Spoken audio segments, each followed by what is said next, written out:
folks. How you guys doing? Fantastic day. This is Wednesday, Hump Day. What's going on, folks? And wow, is all I can tell you. This has been an amazing week. I actually had a conversation just a minute. Let me get this down a little bit here. Background, get this thing going. Can you hear me okay? Is the audio all right? Get a 1, or if it's okay, 2 if it's crappy, or 3 you can't hear me. So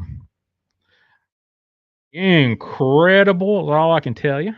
Tonight is God real, and my perspective from my near-death experience, why I think God's real, and we'll get down to it. I can honestly, I've seen miracle after miracle this week,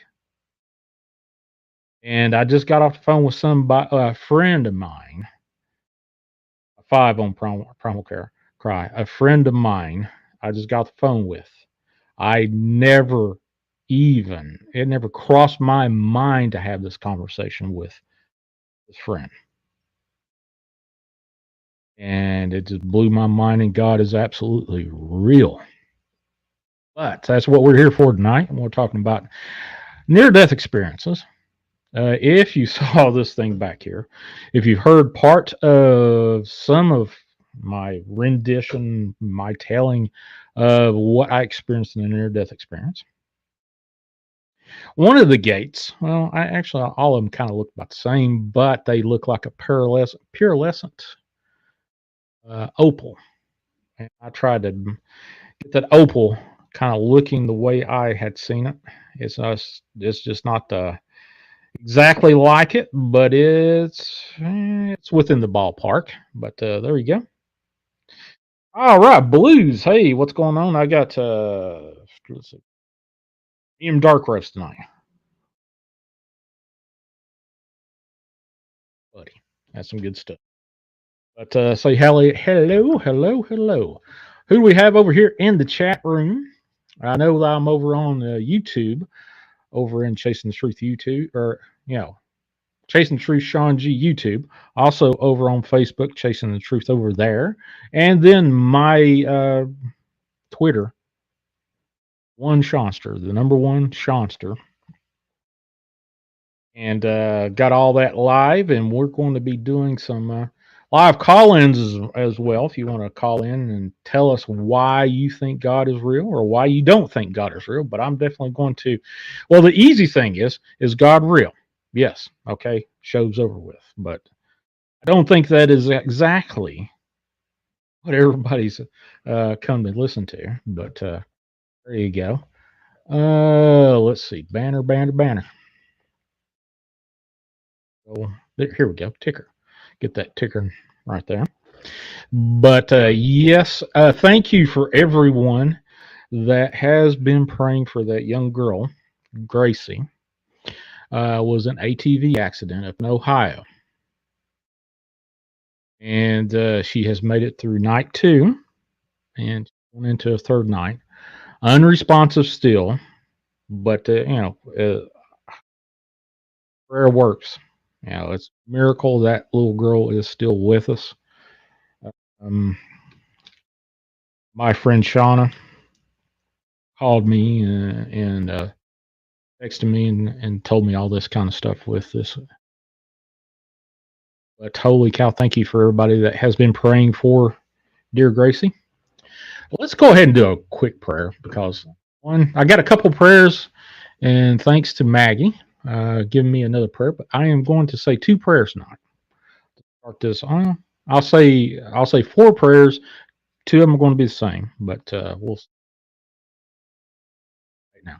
Well, humbly ask our Lord Jesus Christ and our Heavenly Mother Mary that if it be in accordance with your holy will, that all curses, evil, demonic involvement, and or attacks being sent against us be blocked and sent back from whence it came. Please, dear God, send your angels of mercy to those that are in need, body, mind, and spirit. Send your angels of healing and comfort to Gracie and her family. And dear God, please Reach out to those that don't believe in you. Give them proof that they need. Hopefully tonight will be the night. And my God, I believe and I adore, I hope and I love thee. I ask pardon for those who do not believe, do not adore, do not hope, and do not love thee. All right, folks, I'm ready to get this show started. And across the board, I think I'm online. Looks like I am. All three green check marks. So I'm live on Facebook, Twitter, and on YouTube. So, and over on the Paranormal Radio app in the Dark Waters channel. Holy cow. Let's see. Dark Woods, JJK, Primal Cry, Julie, Blue Moon. Holy cow. Love you to death, every one of you. Jean Paul, good evening. Sue from Down Under. And let's see. Emma, what's going on with you? I ain't seen you in a hot minute. Donnie Cho, good to see you. Wherever else I have not said hello to. Gene Fox, Paper Chaser, Thomas Williams, what's going on? I think I've got pretty much everybody situated. All right. So, obviously, well, Darkwoods, love y'all. Absolutely. It's incredible. I can honestly tell you the short answer is Aracelia. I hope I got that name right, Miss Rosillo. I hope I got that name. But welcome aboard. So, if you have not seen me, never heard tell of me, or those folks that have never even, popped on here and said, "Okay, who the hell is this guy?" Well, my name's Sean Graham, and I've been doing podcasting, radio shows for about 4 years now. A little bit longer. I'd have to ask Dark about that. But yeah, about 4 years ago, we started going down this podcast recording and then doing live streams. I've been doing live streams for about 2 years now, give or take. But anyway, the reason why I started doing all this stuff was because of a near-death experience I had starting November 27th of 2015. 7 days earlier than that, I had a car wreck that I caused. I was drunk driving, and luckily I was the one that got the lion's share of everything. It's my left leg. 7 days later to necrotizing fasciitis, the flesh eating.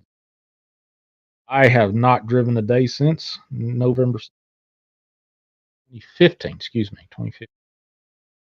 And that's my personal thing that I have went through, and myself I needed to do anything. Me, the family that gave half of a flip about me being here. I'm doing this. Now, Dark Waters and I got together 4 years ago. Yeah, about 4 years ago. I jumped on one of his live streams and told a old ghost story or whatever. And then we got to talking, and I told him about some of my near-death experiences. I know. Third time's a charm. First 2 times he said, "Hey, we need to do a podcast, buddy. It's time, brother." And the first 2 times I said, "No, I just don't feel like it." It's third time, God reached out, smacked me on the back of the head like I was some little child. You have nothing holding you back from doing this. And you need right here in front of you. Gave you the skills, gave you the voice, gave you the ability to talk in front of a group, which oddly enough, I was absolutely terrified when I was in college and high school of public speaking. Believe it or not. But through. Oh, wait a minute. We got a caller. Give me just a second.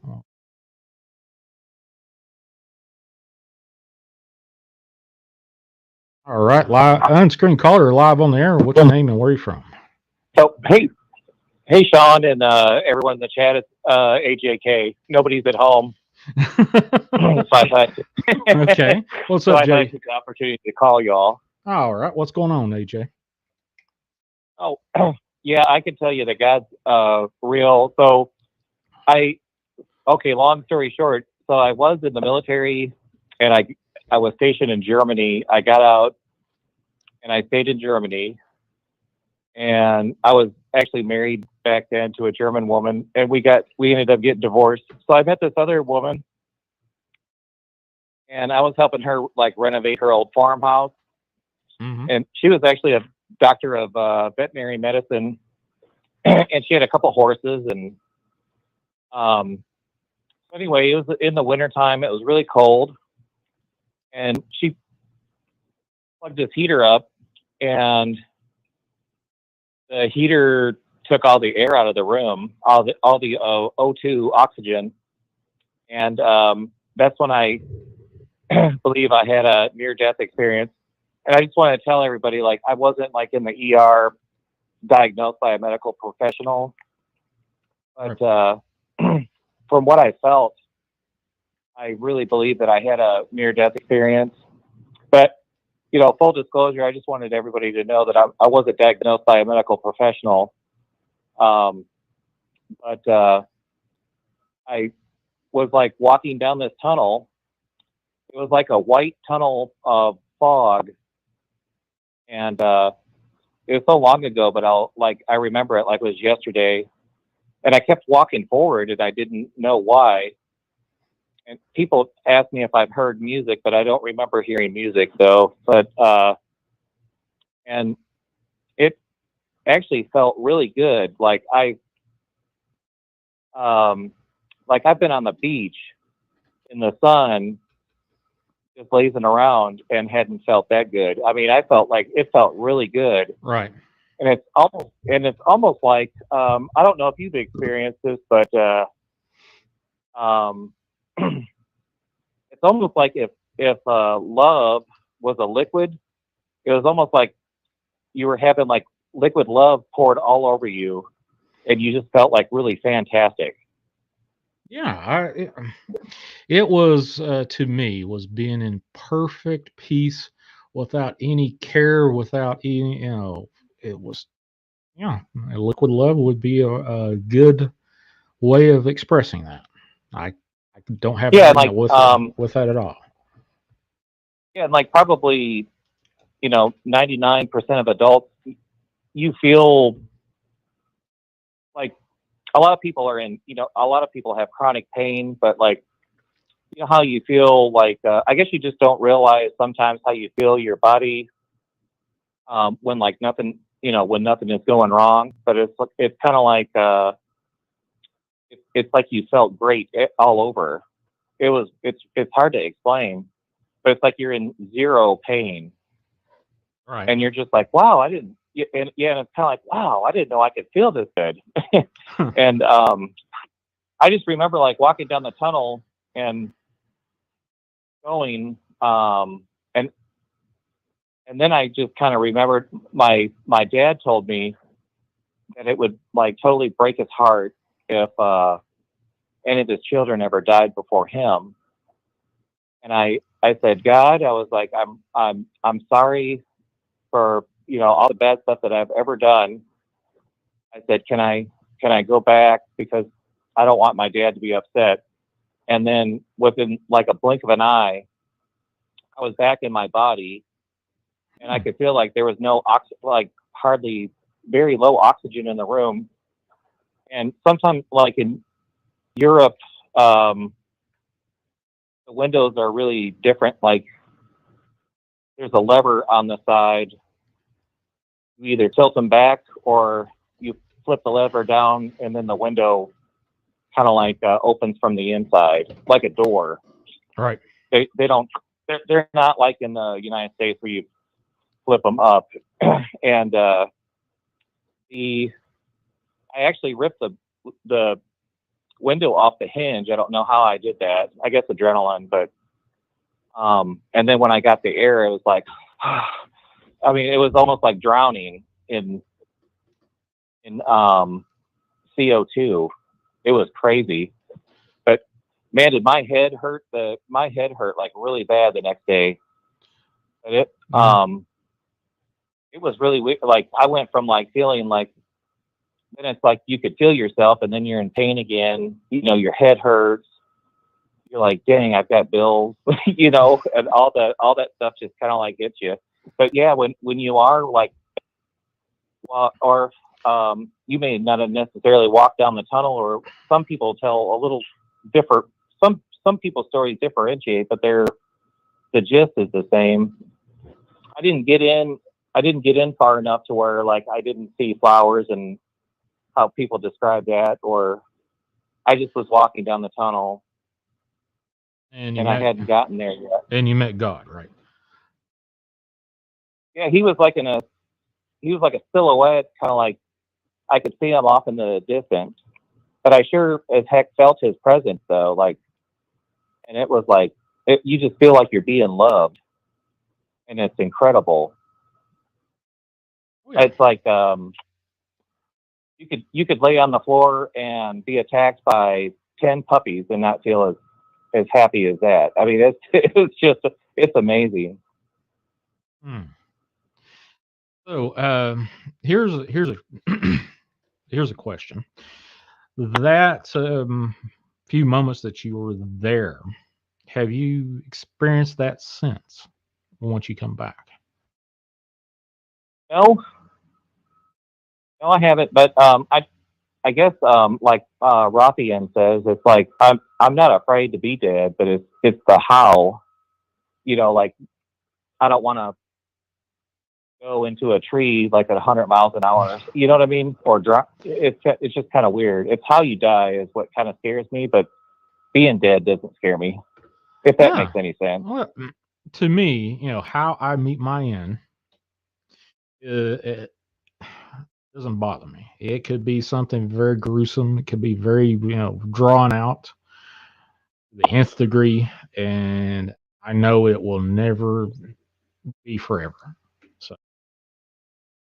I'm not scared of death whatsoever.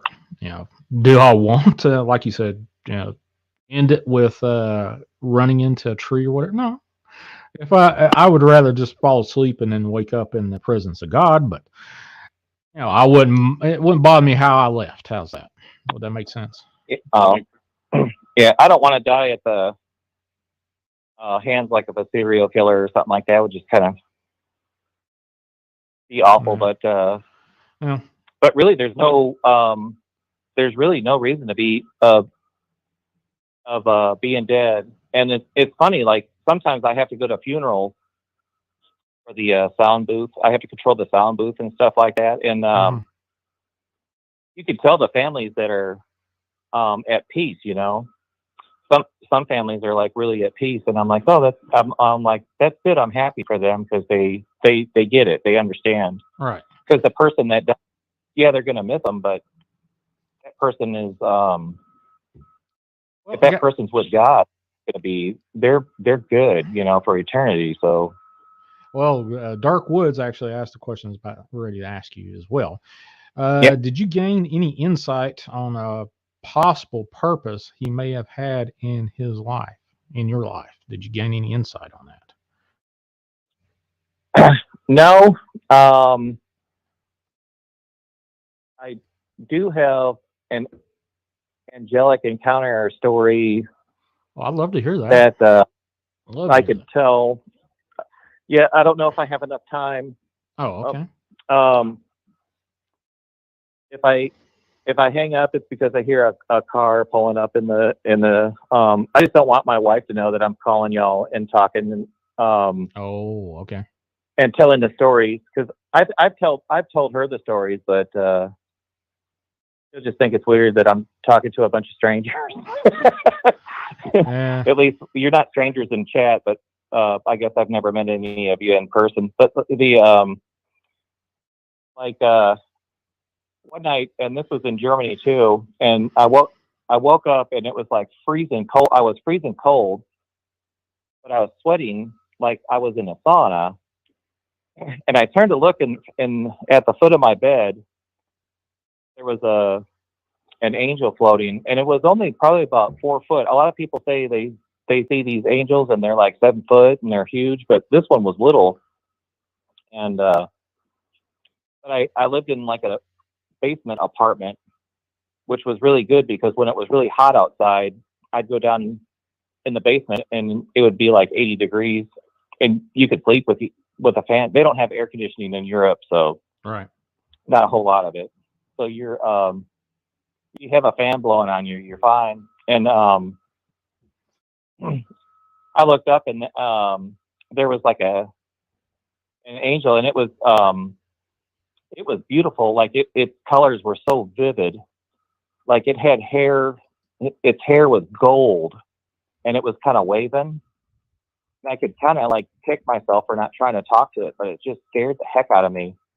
And if you see a lot of the story, if you read a lot of the stories in the Bible, every time there's an angelic encounter, like with Joseph, like remember because Joseph seen one, and there's other story. There's other also angelic encounters, and they always say, "Don't be afraid," and that's the first thing that they always say. But this Yeah. thing didn't say anything.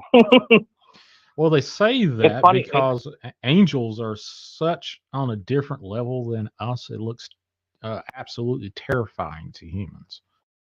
That's why they Yeah, caution you, say, "Don't be afraid." I mean, it had wings, and you could see the feathers in the wings, and it wore like a robe. It had like a Hmm. robe on,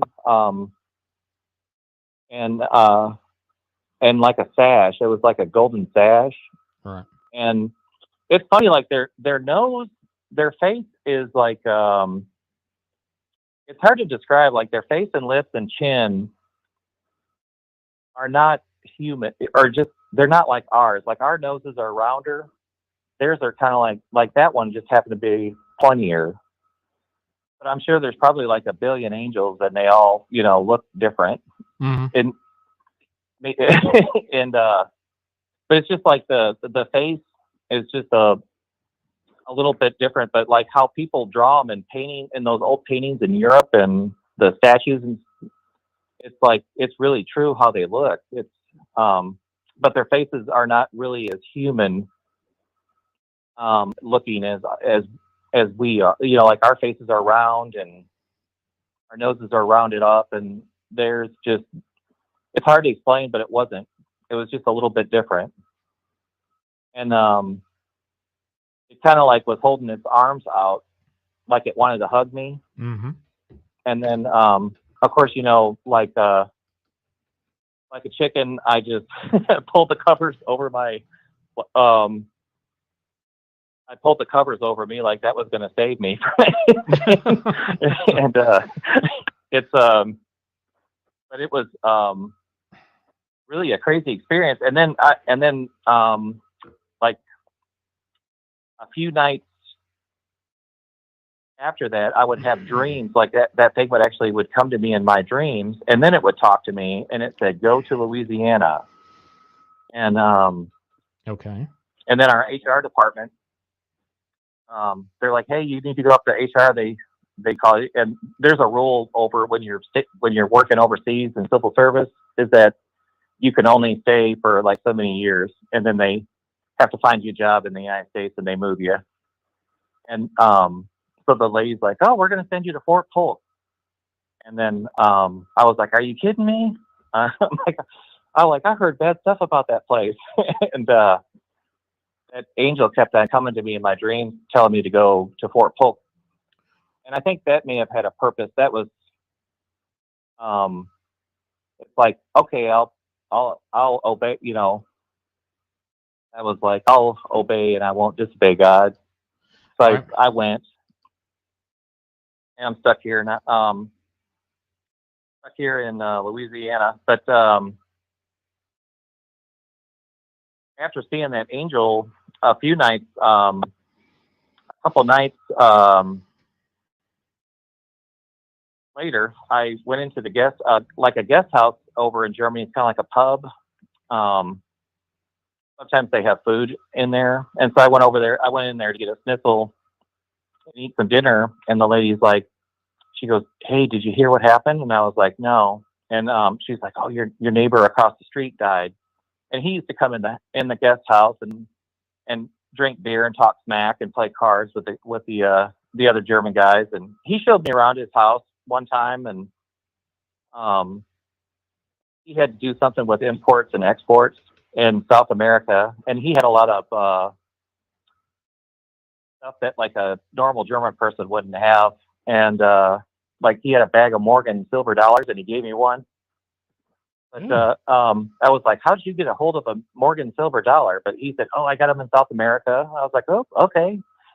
And he had an old Model T Ford, which um, I was like, "Wow, it's kind of neat that a German." He had it in his garage, and it was just kind of, you just wouldn't find that in some little tiny wine village in Germany. And right. Got a he had. got a question I'm for sorry. you. I guess he Quick. had died. The lady's like, my neighbor died, and then that was the night. The night that he died is when I saw that angel. So it was kind of a coincidence. All right, got a quick question for you. Primal Cry wants to know: could you see the angel's feet when you seen the one with the wings? Oh, the feet? No, the robe went all the way down. Um, I don't remember seeing his feet. Mm-hmm. All right. The other thing, have you seen angels since then? I can honestly tell you, I have seen angels since my You near know, death I experience. I, I really sometimes I've prayed to see angels, but I haven't, and I really wish I could, because I have like, I could like really kick myself for not, like, at least like trying to. I don't know if you could touch those things. Like, if you touch it, would you die? Because it's so divine, because it's so divine or whatever. Would it heal you if you had anything wrong? You know what I mean? It's Mm-hmm. like, it's crazy. It's kind of like, I want to ask them, hey, make me like a mutant like the X-Men or something, and I'll fight against. I'll try to. How do I say this? Against people that hurt small people Okay. in traffic. I'm trying to talk in code. I don't want to get your channel in trouble. Right. Okay. But like, it's just weird that I could almost. But I was just like scared to death. I wish I could really. Uh, I wish I could have like talked to that thing, or touched, or just like touched it or something like that, or. Well, you never know. You But can it was always ask God, say, "Hey, yeah, can I have another conversation?" and see what happens. yeah, maybe if I keep praying to see one, but it's kind of like running up on a snake. I'm not really scared of snakes, but like, I just don't like running up on them, and then they're there, and you're like, oh, Oh, you don't want the you know what jump. I'm saying? You don't want the jump scare. That's what you're saying. Yeah, I kind of like as long as I know where the snake is on the ground, I'm good. I took the dog out one day. There was a snake in the road. I walked right past it, and it wasn't poisonous, so it wasn't going to hurt me. I just made sure the dog was on the other side, so he wouldn't be nosy and try to sniff it or something like that. But it didn't bother me at all. It wasn't a very big one. Okay. I just like to know. I just like to know where they're at. You know what I'm saying? It's just like, ghosts and all them stuff. They don't they don't scare me, but it's just like they always like pop out, surprise. You know what I mean? It's like they always make an entrance. They pop in from nowhere, and you're like, ah, you know. Oh. It's like, I wish they'd put a cowbell around their neck so they're coming, but they don't. Well, the last two I have seen, I did not expect them to be right there in front of me. Now, but I have expected to experience a lot of supernatural when I write about my near death experience. It's happened to more often than not. Actually, well, I guess what happened today was probably supernatural to a certain, but I can't go into it other than I'd never expected to have a conversation with one of my friends that about God that I was like floored. Absolutely. If that was a miracle for today, that was the miracle. Yeah, there's a lot of I mean, God is for real for sure, Hmm. and there's a lot of biblical, like, if you look into like biblical prophecy and the stuff that has happened, and it'll blow your mind Mm-hmm. Oh yeah. because it happened just like it says that it says in the Old Testament that like Israel will become a country in a day, and it did in 1947. It was like, and it's more than that. And then they were attacked by like 5 Arabic countries. 2 of them had air forces, and they still beat them. They beat them, and it's insane how it's like it's like 5 adults attacking a toddler. You know, because you're thinking that these other countries, these 5 other countries, they had established militaries. The Jordanians were trained by the Brits. Um, you know, so they had supply trucks. They had tanks, half tracks. They had mortars. They had machine guns. They had soldiers that had went through like a basic training and battle rifle marksmanship, and against a like brand new country. I know the Israelis had people that knew how to wield some guns, but it's like they had Yeah, they Israeli people but like are you're military talking like trained. You know, just about every one of them um are military trained. like Napoleon. I think was it Napoleon or one of those generals said like an army moves on its stomach, and it's true. It's totally true. I mean, you got to feed your people. You got to get bullets. If you ever watched like Band of Brothers, it's like they were always like, "You got any belts?" You know, they were always out of ammunition. They were always running out of ammunition. That was like kind of like one of their biggest things, getting in the middle of a fight, and they're always running low on ammo. So I mean, it's like there's a lot of supply. It takes a lot of supply to back up a military, but Right. they were sneaking stuff into this. There was people sneaking stuff into the Israelis and everything, but it's like they didn't have a factory that was popping out bullets. You know, I mean, there's just a lot of factors. You couldn't tell me that God wasn't behind them winning against those 5 countries. It's just amazing. All right. Absolutely. Oh, wow. So, name one miracle in your life. Um, well, it's like that's like an interview question where they say, so tell me what project. Tell me a time where you're on a project and what did you do to get it done? When you're in a job interview. Yeah. Let's see. Well, I mean, my children being born, I guess that's really not a miracle because that's kind of like inside the realm of the natural. Yeah, but Um, God's over the natural, so having a child born yeah. is absolutely a miracle. So, yeah, of course. Oh, yeah. I guess it depends on on a person's um, opinion, or it's like, what is the truth? One side said this is the truth, the other side says this is the truth. You know what I mean?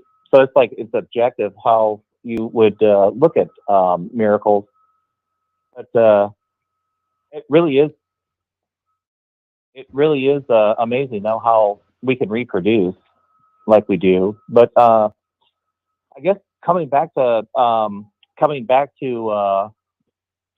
inside my body, I mean, that's like a huge miracle right there. True. Probably the fact that I'm still alive today is really a miracle because I know so many retired military people, and it's like they die from brain cancer, lung cancer.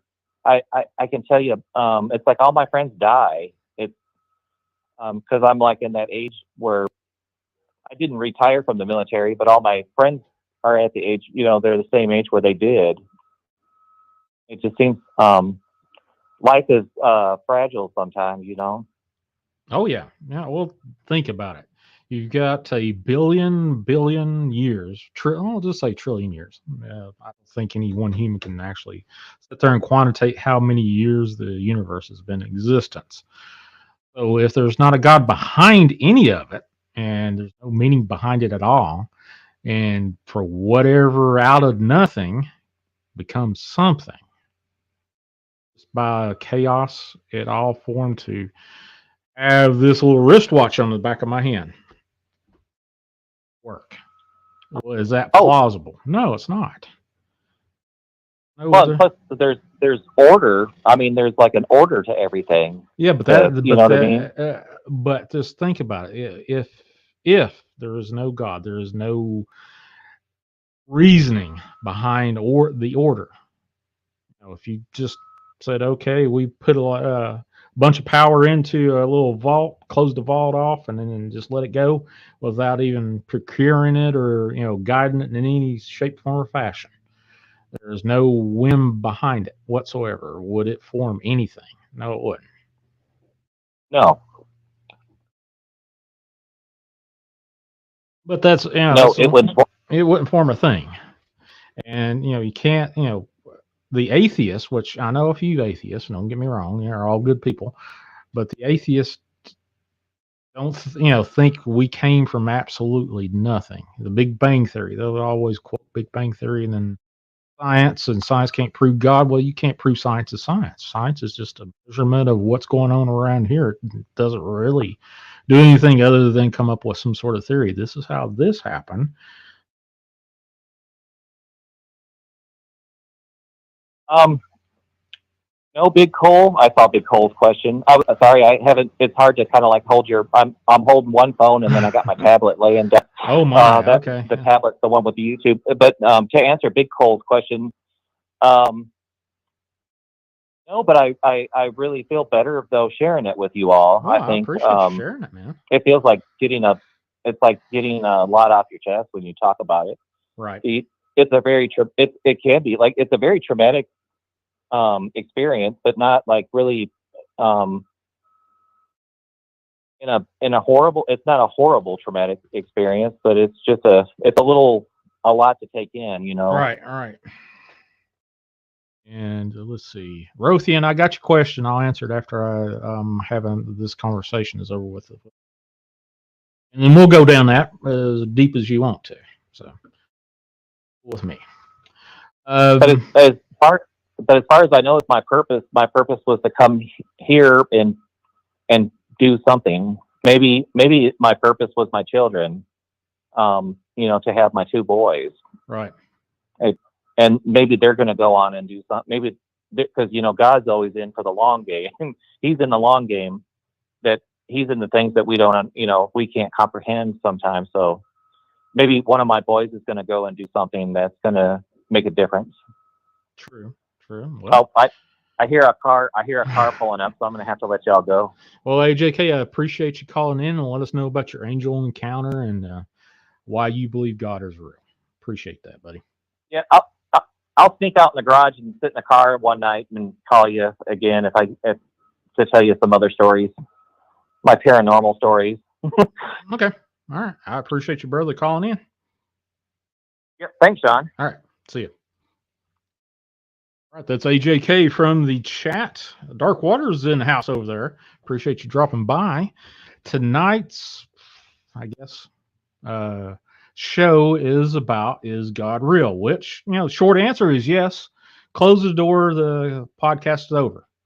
But I don't think that is, for a lot of people, that's probably not what the answer that you want, I would think. But from a perspective of a believer in Christ and a believer in God, yes, absolutely, God is real. Jesus Christ is real. Jesus died for my sins and your sins. No doubt whatsoever in my mind. But Rothian popped in and said, we actually asked this question twice. Have a question for you then on the topic of God. Have any of the other gods made their presence known to you, not to convert, but inform you of their existence? If you're talking about the gods that are angels that got misconstrued as gods, yes, from angel perspective, if we looked at it, gods with a little g, then yeah, absolutely, I have come across them. Some of them are demonic in nature. That's my perspective. That's my answer. But yeah, there you go. So the other thing is, from my near-death experience, and I was talking about actually, oddly enough, about Dark Waters and I getting together about 4+ years ago, 4.5 years ago now, actually, and saying, "Hey, you need to do a podcast." It took me 3 times to get the kick in the butt to start doing this stuff. But the reason I started doing this stuff was to start talking about my near-death experience, some way, somehow. And then 105 days ago, 104 days ago, excuse me, today is the 104th day, I started writing about my near death experience. Up until that point, God was like, buddy, you need to cut that out. You need to do something else. You need to do more to satisfy your promise to me why I let you back to come back and do what I had promised God to do. Thanks to Julie, my friend. God bless you. I hope you're feeling better, and your husband Jeff. If you guys would please, for my friend Julie, pray for Jeff. He was diagnosed with pancreatic cancer and needs some prayers. She's at appropriate, but please keep in your prayers, Jeff and Julie, as summer's going to be kind of hard for him. And Gracie, the little girl that I've been talking about in my community over on YouTube. So there. Anyway, 104 days ago, I was in such a dire strait that literally I was ready to just. I'm done with doing this podcast crap. Nothing really made any sense to me. I was like, God, I can't even feel you anymore. All right, we got another caller. Hold on just a second. We'll get this caller on here. On-screen call. You're live on the air. What's your name? Where are you from? Hey, Sean. This is Tony. I've called a couple times. Hey, Tony. What's on your mind today, brother? Not too much. Just had a quick question there, and like I said, it might be off topic, and I apologize. But what do you consider deja vu? Do you think it's something from God, or I've been having that lately, constantly. Within the past 2-3 months. Would you have any thoughts or any idea, any theories behind that?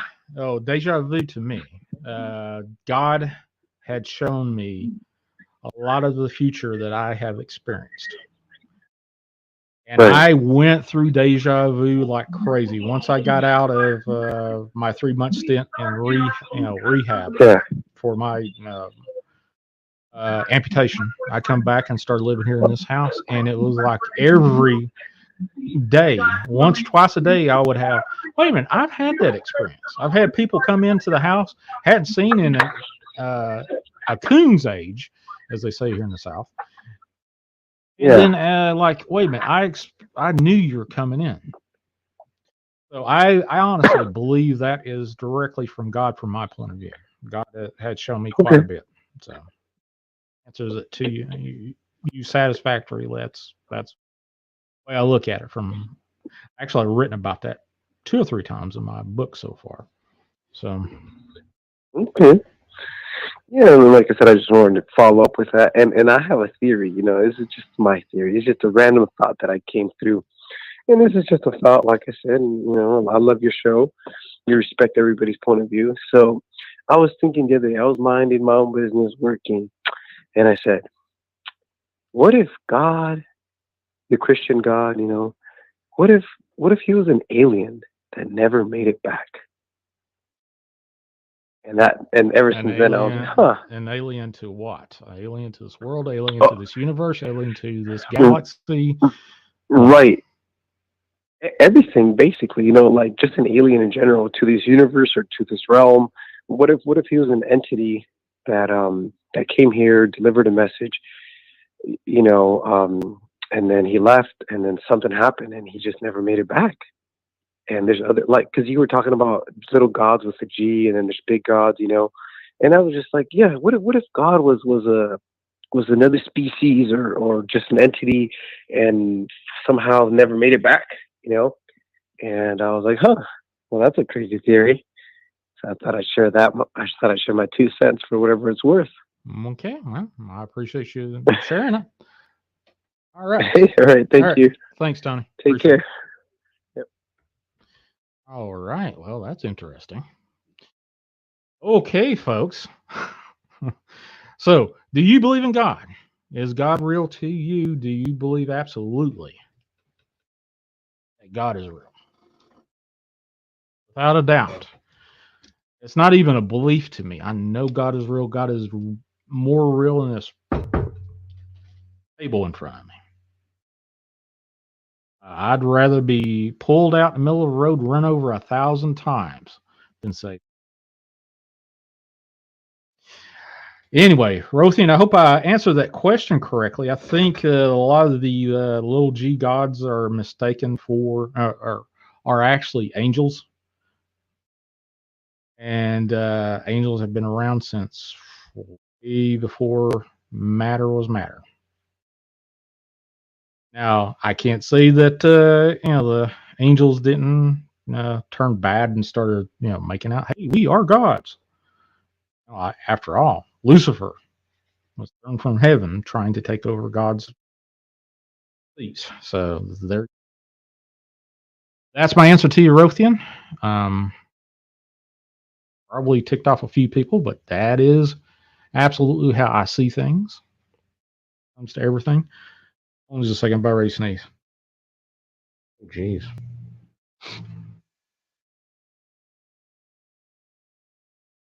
If I go silent real quick and you see I go a little contorted, I probably sneezed, and hopefully I grab a hold of the microphone button real quick. But yeah,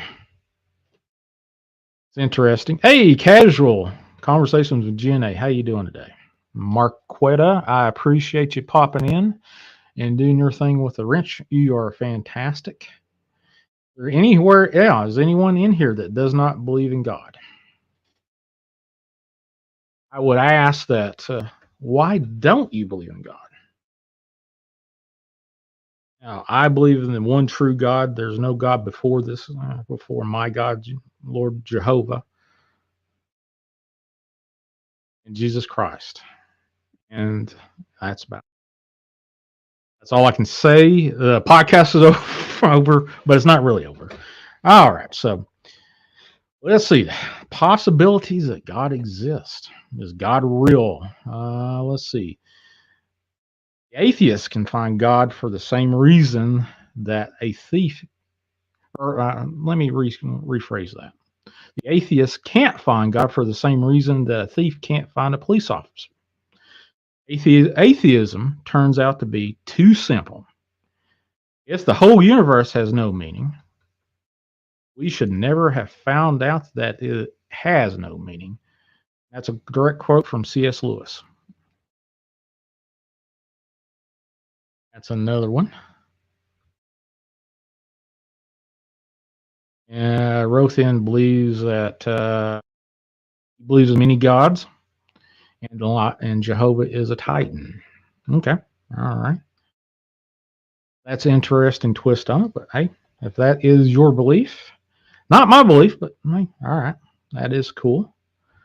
Let's see. God is great. We're as good. People are crazy. Well, Gene, yeah, I could probably lean toward that. But yeah. Now, why I believe in God? Beyond, before I had my near-death experience, did I believe in God? Sure, absolutely. I absolutely did try to cut God out of my life, and to find out after I had, believed absolutely that I was dead. Said the sinner's prayer on the bed as I was looking at my leg popped open from necrotizing fasciitis. And being before God kind of belittled me, but also gave me a whole lot of truth. I asked God right as I came before him. I said, hell, I can ask him anything. Why not? Why did you allow me before you? I did all these things, and believe you me, If anybody knows what you've done in your darkest, deepest recesses of your mind, God does. And God said, you asked for forgiveness. You're just a child. And I love you. And that's why you're before me. And that is by far one of those things that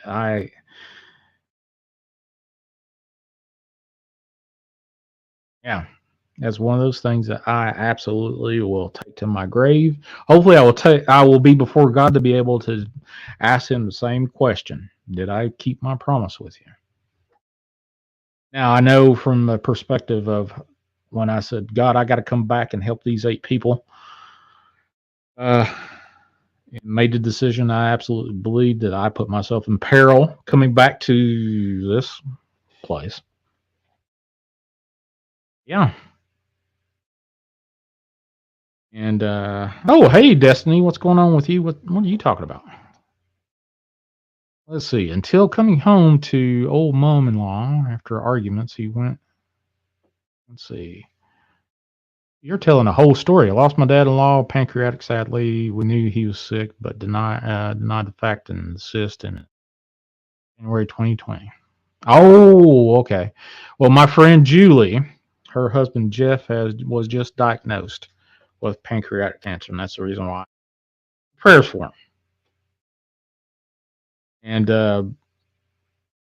I absolutely believe in the power of prayer without a doubt. And science, if you want to look at it from a scientific perspective. I read so many freaking studies over the power of prayer versus not praying, and prayer worked. Not by a little, but by a lot. Helped.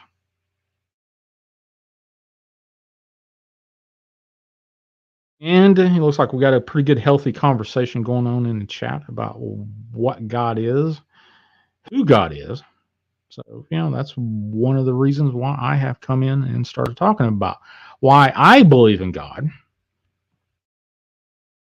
and why you should as well. So, let's see. I got a couple of notes here that I, found, and I kind of agree with them to a certain extent. Does God exist? Does a God exist? And the God exists. When someone asks the question, it is usually because the person has been pondering the world, nature, and the universe and has wondered, how did all this get here? Let me see. Did you see my question? Let me go back and look, Sunshine. Let me go back here and look real quick and find it for you. I honestly, forgive me, the chat's been going by pretty quick, so. And while my gums are flapping, my eyeballs are not functioning pretty well. But let me go find your question. Aha, here we go. The truth, if God said, let there be light, and God made a big bang, who created God, him or herself? I used to ask the nuns and priests that in this grade school. Well, how I got this. And I've thought about that quite a bit. Where did God come from? And I look at it from a perspective of it does not make sense. This universe is without God. Does not make sense. So where God came from, how God was formed, how God came to be is way beyond my contemplation. I think about it, sure. Why not? We have free will, free minds to be able to think about that. Ask God, Sunshine, and say, hey, God, I really want to know where you came from. How did this whole thing come to be? If God may just very well give you the answer. So, yeah, thanks, AJK, for calling in, buddy. You were fantastic. The thing of it is if you have to think, where did God come from? Have you contemplated where you came from? first. Now, that would be my, I know that's kind of a circular argument, but there you go. Cryptics fear his holy name, Jesus Christ, more than we will ever fear them. Oh, that's, yeah, Joanne, I believe that. One of the things is, why, if you're in front of a demon or some bad spirit, and why does it fear the name Jesus Christ? Why does it react like it's in torment? And I've actually had to use the name Jesus Christ in my house a number of times, and it absolutely does function per what Joanne just said. Absolutely. So, anyway, wow, a whole hour has already went by. Can you believe that? All right, folks. Questions? Got any questions? You text it to me, 931-994-6917 for the folks that are not on the Chasing the Truth Sean G YouTube channel. If you're over on either the Dark Waters Paranormal Radio app listening to me, or if you're on Facebook or Twitter, seeing my pretty little old face. Yes, I do have a face for radio. We're talking about, is God real? Which, as soon as I started this thing, absolutely, God is real. We're done. But got to delve into this a little bit. I believe in the Father, the Son, and the Holy Ghost. Absolutely. Jesus Christ is my Lord and Savior without a doubt. So, Rothian, which name do you prefer? El Yahweh, Elohim, Elo Elohim, or Heavy G? Okay, that's interesting. So, let's see, where else we got here? Let me get questions back here. Agnostics went to great pains to explain the unexplainable, like how created God. Well, he can't explain. That's another thing. You can't explain how God's created because you weren't there. Nobody was there. Not even angels were there. God came into being. And if God wants us to know, I'll eventually, when you get before God, and say, "Hey, where?" Hold on just a second. That's strange.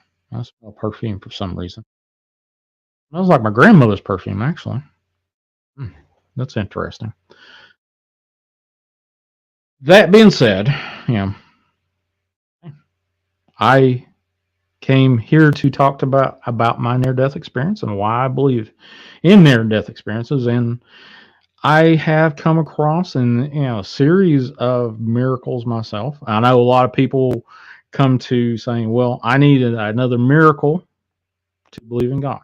And sometimes a succession of miracles.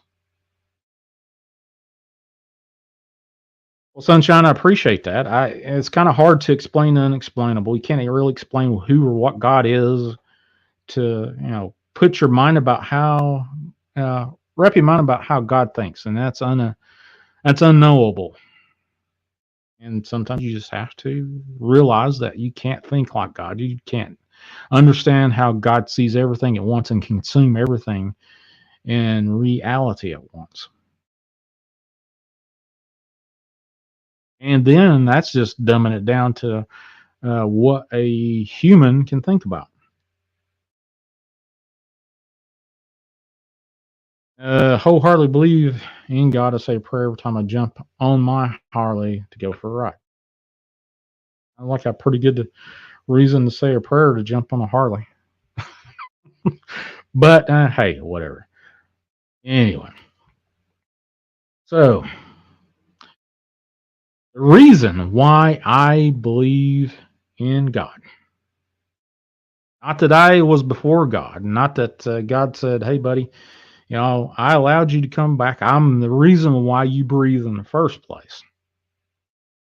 Not any of that. It's the ability to say, yes, I was before God, and yes, God forgave me for everything I did. Donnie Show, personal definition of God is living consciousness of the universe itself. Okay, if that makes sense to you. I'm not trying to sit here and define God for you. That's not what I'm here for. I'm just trying to say God's real, God's available, and the weird thing is, God listens to all prayers. He may not answer them in a timely manner. He may answer them almost exactly to the point where He's answers the prayer for you before you get it out of your mouth or get it out of your heart. Now, whether we, as a soul, a person, are ready to receive that answer, whether we like that answer or not, or maybe there's no answer whatsoever, and that's the answer. And let's see, Emma Johnson, we have to understand when we pray for things that don't come right away, because God's time is different than ours. Emma, I couldn't have said that any better. Thank you for saying that. That's absolutely true. Time there is absolutely so different than here. I was in my near death experience for 9+ days, and I honestly I can't even give you a number of years or centuries or eons that I was under. We got another caller. Give me just a second. Get this caller on here. Okay, unscreened caller, you're live on the air. What's your name and where you from? Oh. Hi. Hey. Hi, Sean. It's Darlene, also known as Be Kind. Hey, Darlene, how you doing? I'm good. I'm good. So, if you'll permit, many things when AJK was talking resonated, and I scribbled some notes. But okay, I look in the mirror. I know my eyes are brown. I know God is real. Okay. End of story. So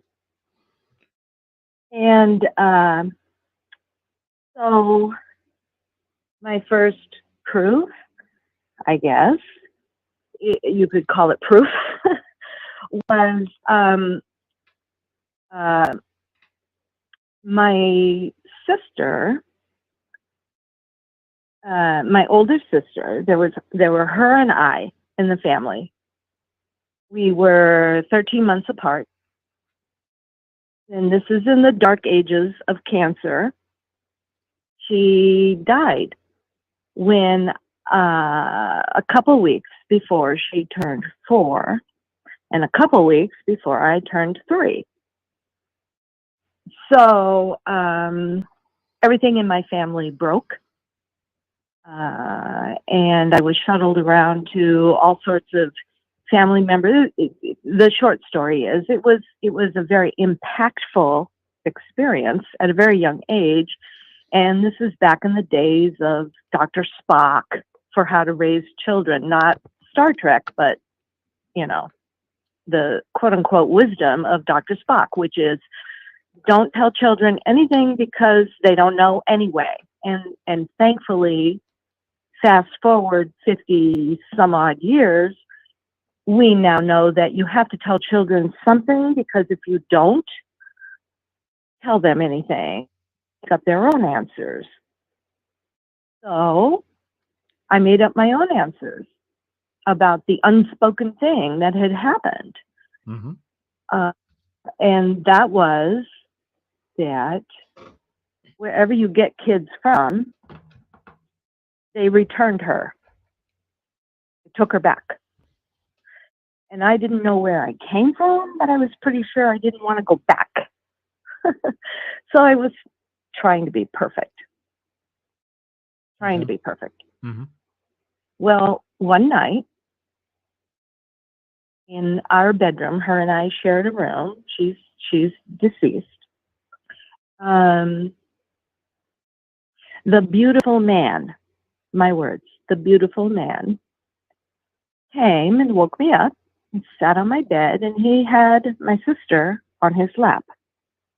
And she wasn't sick anymore. And he explained to me that she was going to live with him now, and everything was fine. And so I was so excited. I mean, can you imagine being 3, well, no, by then I was 4, just barely 4. And here she was, and she wasn't sick, and she was smiling and the whole bit. And oh, I was so excited, and I so elated. And I begged them to stay, and I ran into my parents' bedroom and woke them up and insisted that they come because she's not sick anymore. You have to come and see her. And no, it's a dream. And I was just, hard-headed. That's my nature. Eventually they came into my room, and I was very upset because there was nobody there. And I'm told I was stamping my foot on the floor, saying they were right here, and pointing to the bed and saying, and looking all over. And so this was never spoken of. Never. We're talking 1960 here, so this was never spoken of. Hushed, hushed. But I do remember knowing exactly what the sky would look like when they came. And I refused to go indoors whenever the sky would look like that, because I didn't want to miss it if they came again. I didn't have all of these gears synced together until I was in my 20s. When I overheard in another room my aunt and uncle and my mom and dad talking about this. And all these gears in my head just clinked together like, oh my God, now everything makes sense to me. This was back, we were raised Roman Catholic. This was back when Mass was in Latin. You did not take children to a Latin Mass until they were old enough to sit still and be quiet. The first time they took me to Mass, I had to be dragged out, because when I saw the statues of Jesus, I started yelling, there he is, the beautiful man, the beautiful man. He's here, he's here. We didn't go back to church for a while.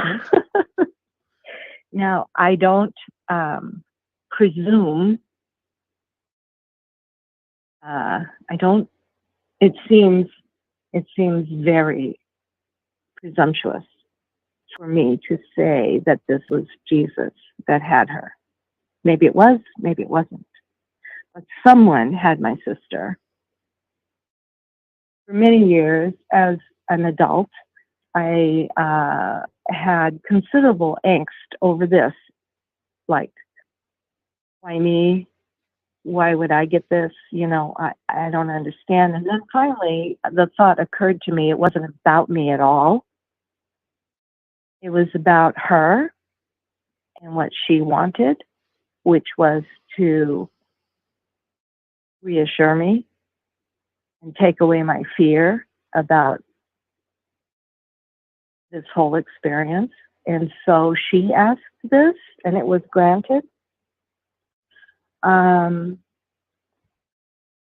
this led to many deep thoughts about death and dying, and answers and questions. And all of this was, I was puzzling on before I went into first grade. And because she wasn't the only one, I had some first cousins who also died, one from meningitis and what have you. So to me, as a kindergartner, kids were dropping like flies, and I could be next. And there's no rhyme or reason. I've had, I think we all have miracles in our lives, and the human arrogance that we have is a blessing and a curse. The arrogance allows us to triumph over adversity, but the curse, the bad part of it, is that we don't recognize miracles when they happen. And I've had 5 or 6 that, without even trying hard, I can think of throughout my years. But my personal version of God is one that created everyone. So God is in many forms to many cultures. And because he created all of those cultures, and he truly wants all of us to do the best we can for our fellow human beings and share what we have, and try and make the world a little nicer and a little more forgiving for everyone. That's one of our main purposes for being here, to share his experience, his love.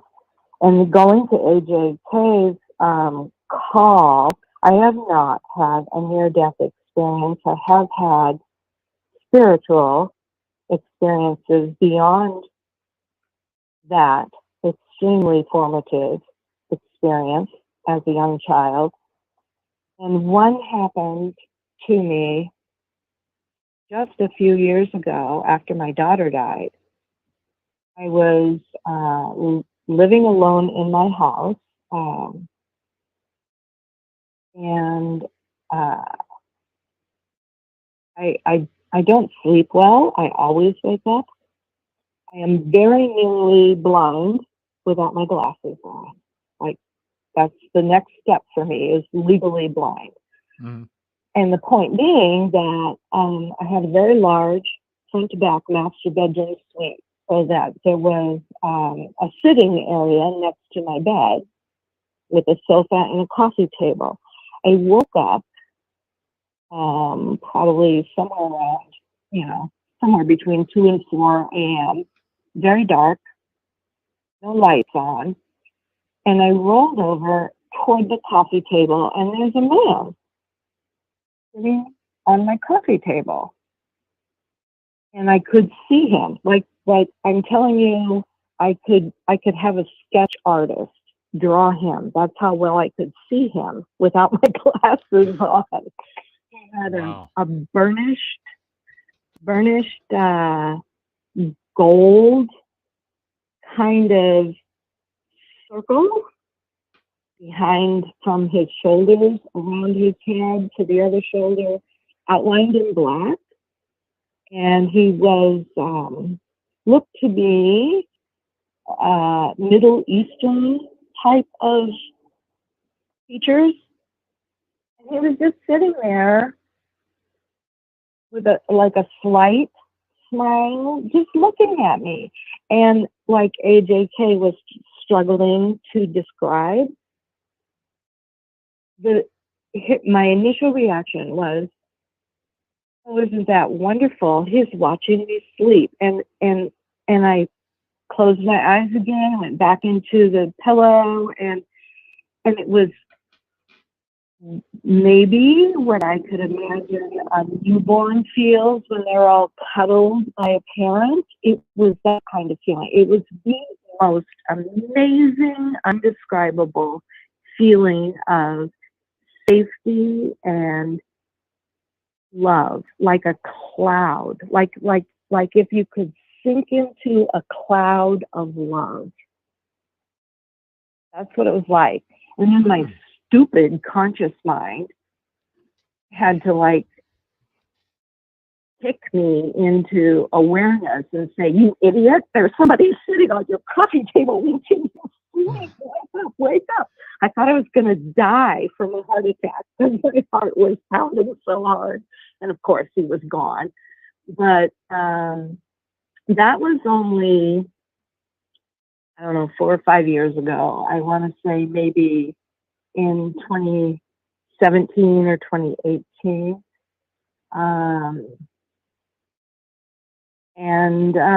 So there you have it. I did put up in the chat a quote by Khalil Gibran, which is faith is knowledge within the heart, beyond the reach of proof.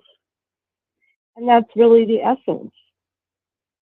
That's really the essence of it is, you believe or you don't, and it's your personal choice within your own heart. Anyway, that's all I have. All right. Well, I appreciate you. Be kind. Thank you for calling in. Okay, thank you. God bless. Bye-bye. Bye. All right. Wow. Interesting. Let's see. What we're doing here is we're contemplating is God real, which, as soon as I said the first few words of this podcast started,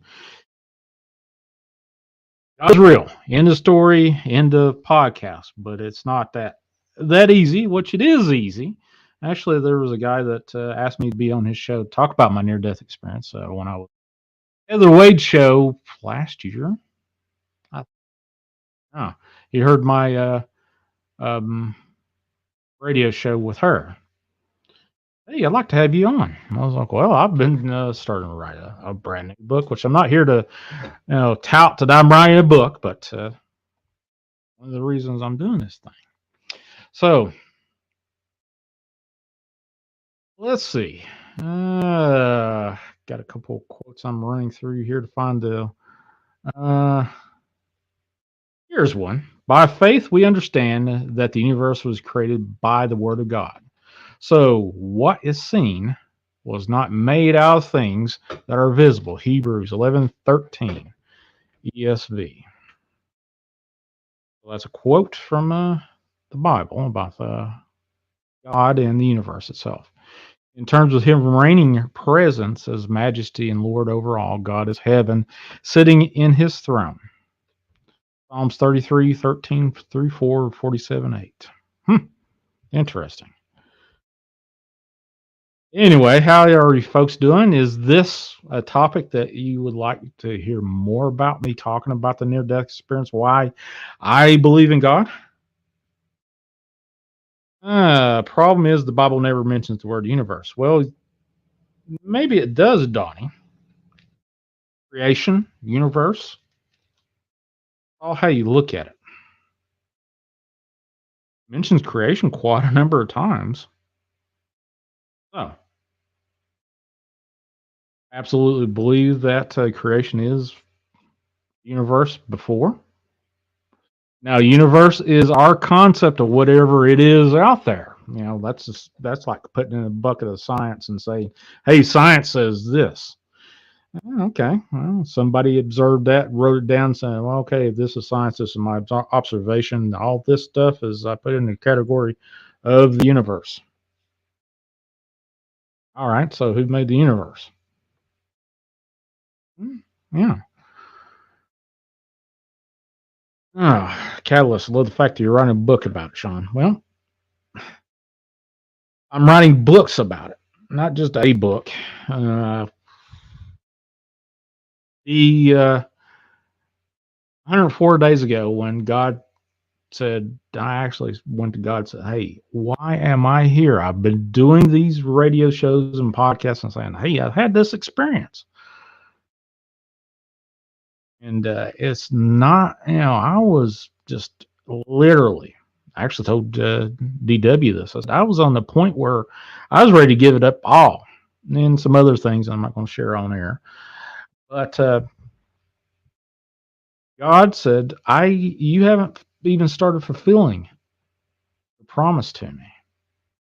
So, okay, well, what do I need to fulfill here? You need to write about it. And I thought, well, actually, I knew what I was getting myself in. Once I made the decision in my heart, mind, and soul, yes, dear God, I will write this down because, hell, how many people's going to listen to a podcast or, occasionally a radio show here and there? Is that going to go away? Probably sure. But I have to, there's two people in the eight. I argued to God to come back and help eight people. Now, each has their own individual reasons why I'm coming back. One is it's more or less just to live my life and let them watch me struggle through this life. Now, here's one thing. My late brother, God rest his soul, Travis, on his final day that he was conscious, the day before he died back in September 2019, to watch him in earnest reach and say, I want to know the will of God. He died of abdominal rectal cancer, and he was absolutely in pain.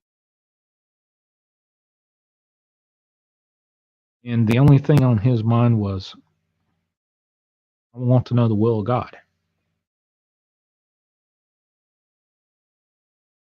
So, if I can at least capture some of my brother's faith, his want, need to know the faith of God, the will of God, not the faith of God, the will of God.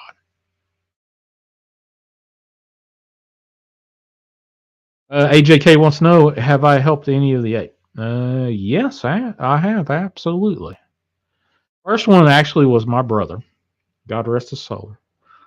I wrote about him in my book, but I'll probably include that in the first book.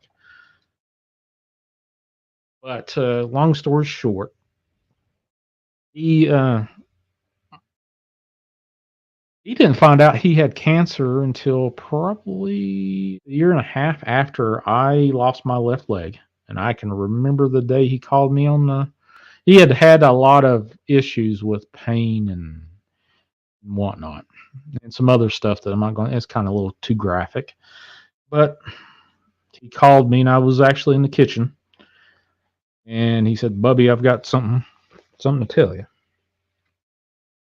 But I've got cancer, and it doesn't look good for me. Got about a year in a piece." Doctor saying, and wow, that changes your life. Not to mention, changed my life because, well, hell, I thought I was going to go way before my brother. Which leads you to, is God real? The reason I'm sitting here, all the other things in my life that the consequences and the series of events that I should have died back on that freaking table, them taking my left leg off with sepsis coming out of every pore in my body.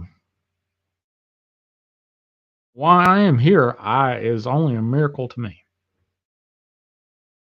Actually, the first 3 days of my ICU stint in a coma, they were telling my family, and I actually have this confirmed from not only my family, but my friends that took care of me, that were on staff in the ER, on staff in the respiratory department and nursing. They all said, we honestly didn't think you'd make it a few nights. So, a miracle of me being here, being able to say, hey, is God real? I'm here to tell you without a doubt. Somebody would sit here and point a gun at my head and said, buddy, you need to renounce God. I said, no, pull the trigger. God's real, without a doubt. So, Tricia said, yes, my mom passed from rectum cancer too. I held her hand as she passed, and it was very hard. Trisha, the last day of my brother's life, the day before, um, he was actually cognizant, and we actually had a fairly good day. And this is how I helped him. And not other than having discussions with him. He didn't want to really talk. Uh, Once I got released from the hospital, which was on the day my father had passed, he and I was in his truck, and I knew that I had to tell him, hey, I had this experience. Bubby, the reason I'm calling Bubby was that was our nickname for each other. We called each other Bubby. I said, I had this experience. I was in heaven with God. And he said, I don't need to know any of that. I just need to know, do you believe in God? And I said, without a doubt, more than my life do I believe in God. Actually, beyond a belief, it's absolute knowing that God's real. That's all I need to know. And we had a couple of conversations, throughout the next few years. Up until 2019, the day before he passed, he was living with my mother. But she's doing well. She's actually, for the folks that have been following along and been praying for her, thank you for the prayers. She's actually doing a lot better. Still has hip issues and is in rehab and is in nursing home right now, along with my stepdad. For different reasons why he's in the nursing home. But thank you for the prayers. But at that time, Bubby, my brother Travis, was with my mom living in this house, and I was there the day before, and was spent off and on throughout that last week with him as much as I could until hey, I could go sleep or whatever and come back. But the final day that I could actually have a conversation, he looked at me and whispered, "I'm go. I don't want to go." And he broke down and cried. I said a prayer in front of him.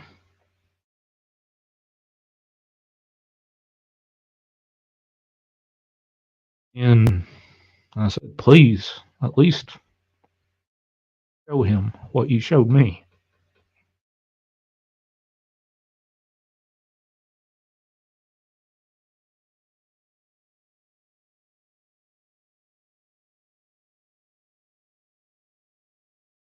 Anyway, that night, after I left, and his final night was, from what I understand, my sister stayed with him. And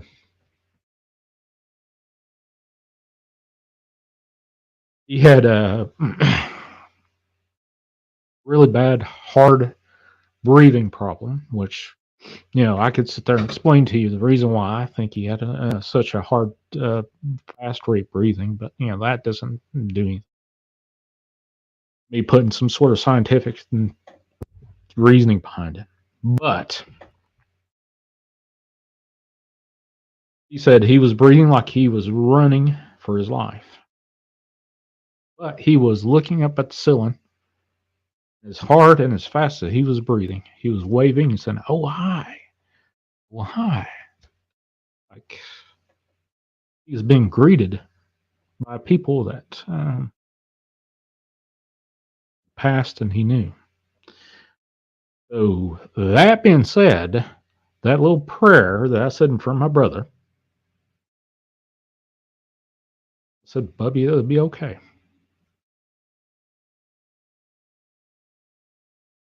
I think that prayer was answered.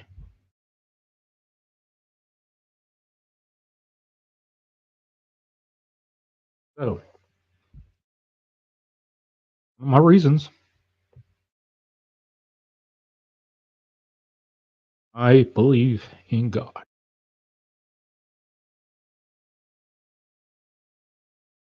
So, anyway, sorry I got a little bit emotional there, but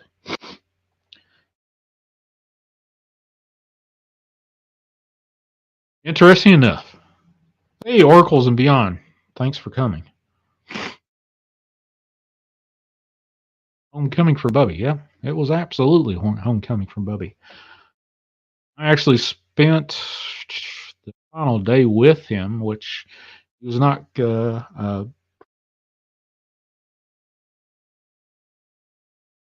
He's not with it to actually talk or anything. He was actually, and I held his hand.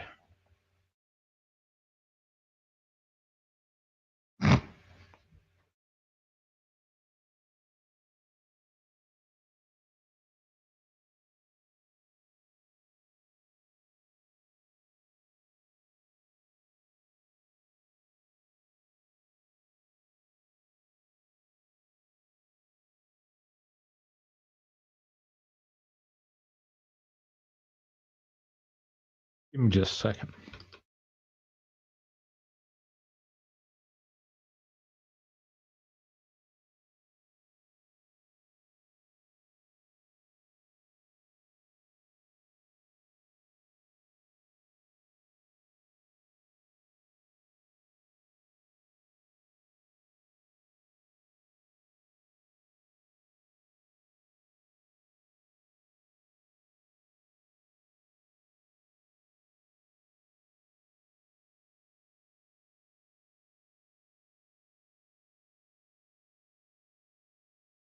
All right, sorry about that.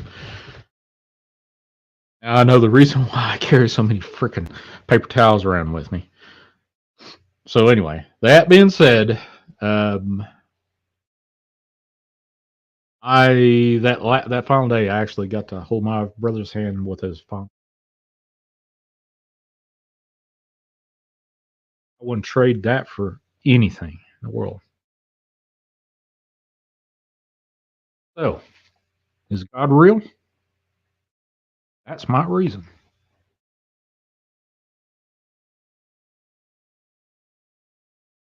To see my brother have so much faith without me even had my near death experience already. It's didn't have to be proven to me that God was real, even though that in itself, just seeing on his final day,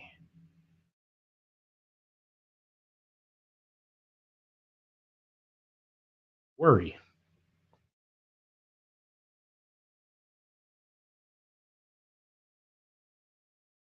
about God's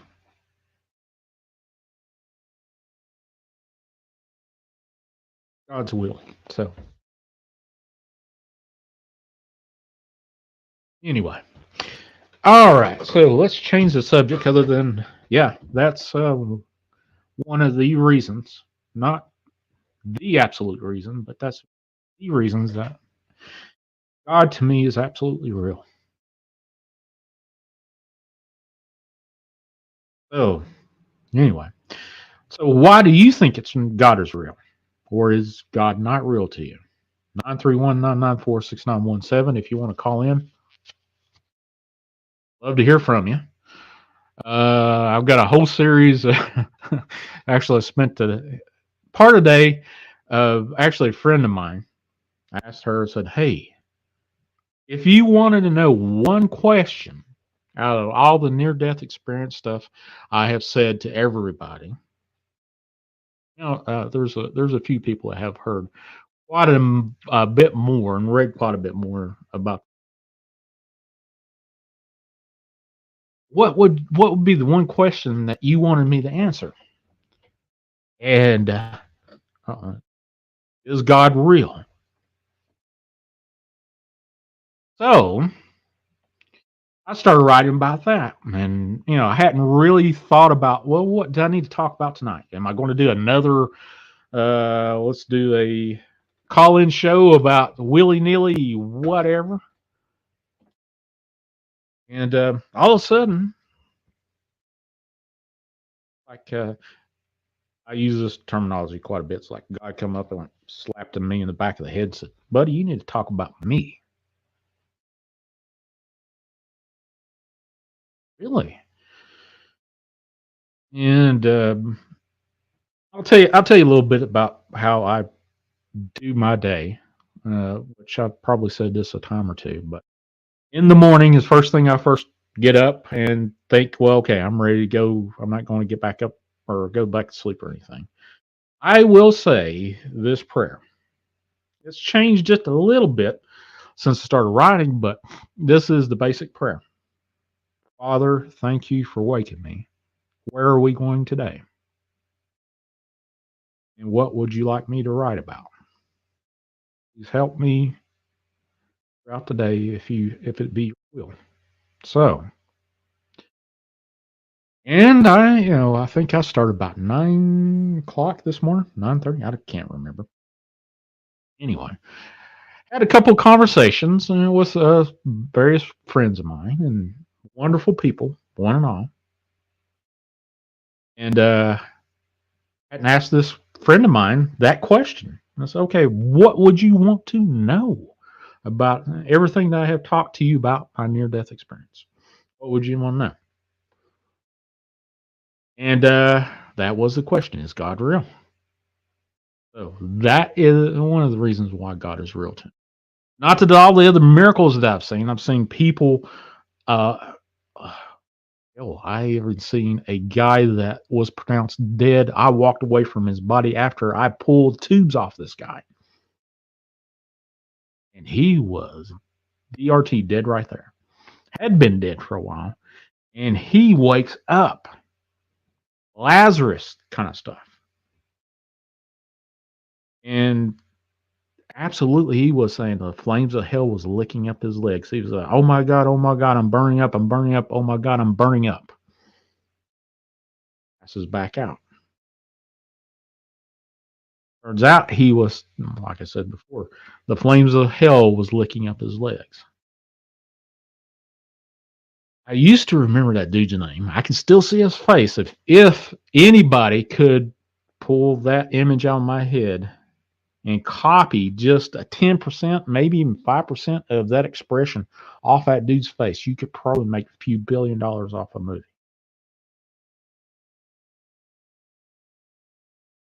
Let's see. Big Cole says, wait a minute. That has to do anything. I believe God is real because too many things in my life could have went different. And as I said, that's with Angel was all verified, and I can keep getting blessings in absolutely. Each individual reason why we believe God is real, God presents to everybody, even the folks that say, hey, we're atheists. A choice whether they'll believe him or not. And I would not want to be here not believing God is real or in Jesus Christ. Once Jesus Christ comes back to earth, he's not going to come back to earth as Savior. Absolutely, he's not. I've actually seen that. I don't have a date other than I've got a mission ballpark kind of date, but I have no clue. I have seen it, and but there you go.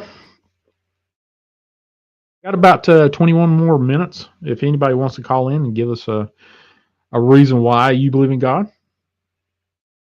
or not, either or, we're all open minded here.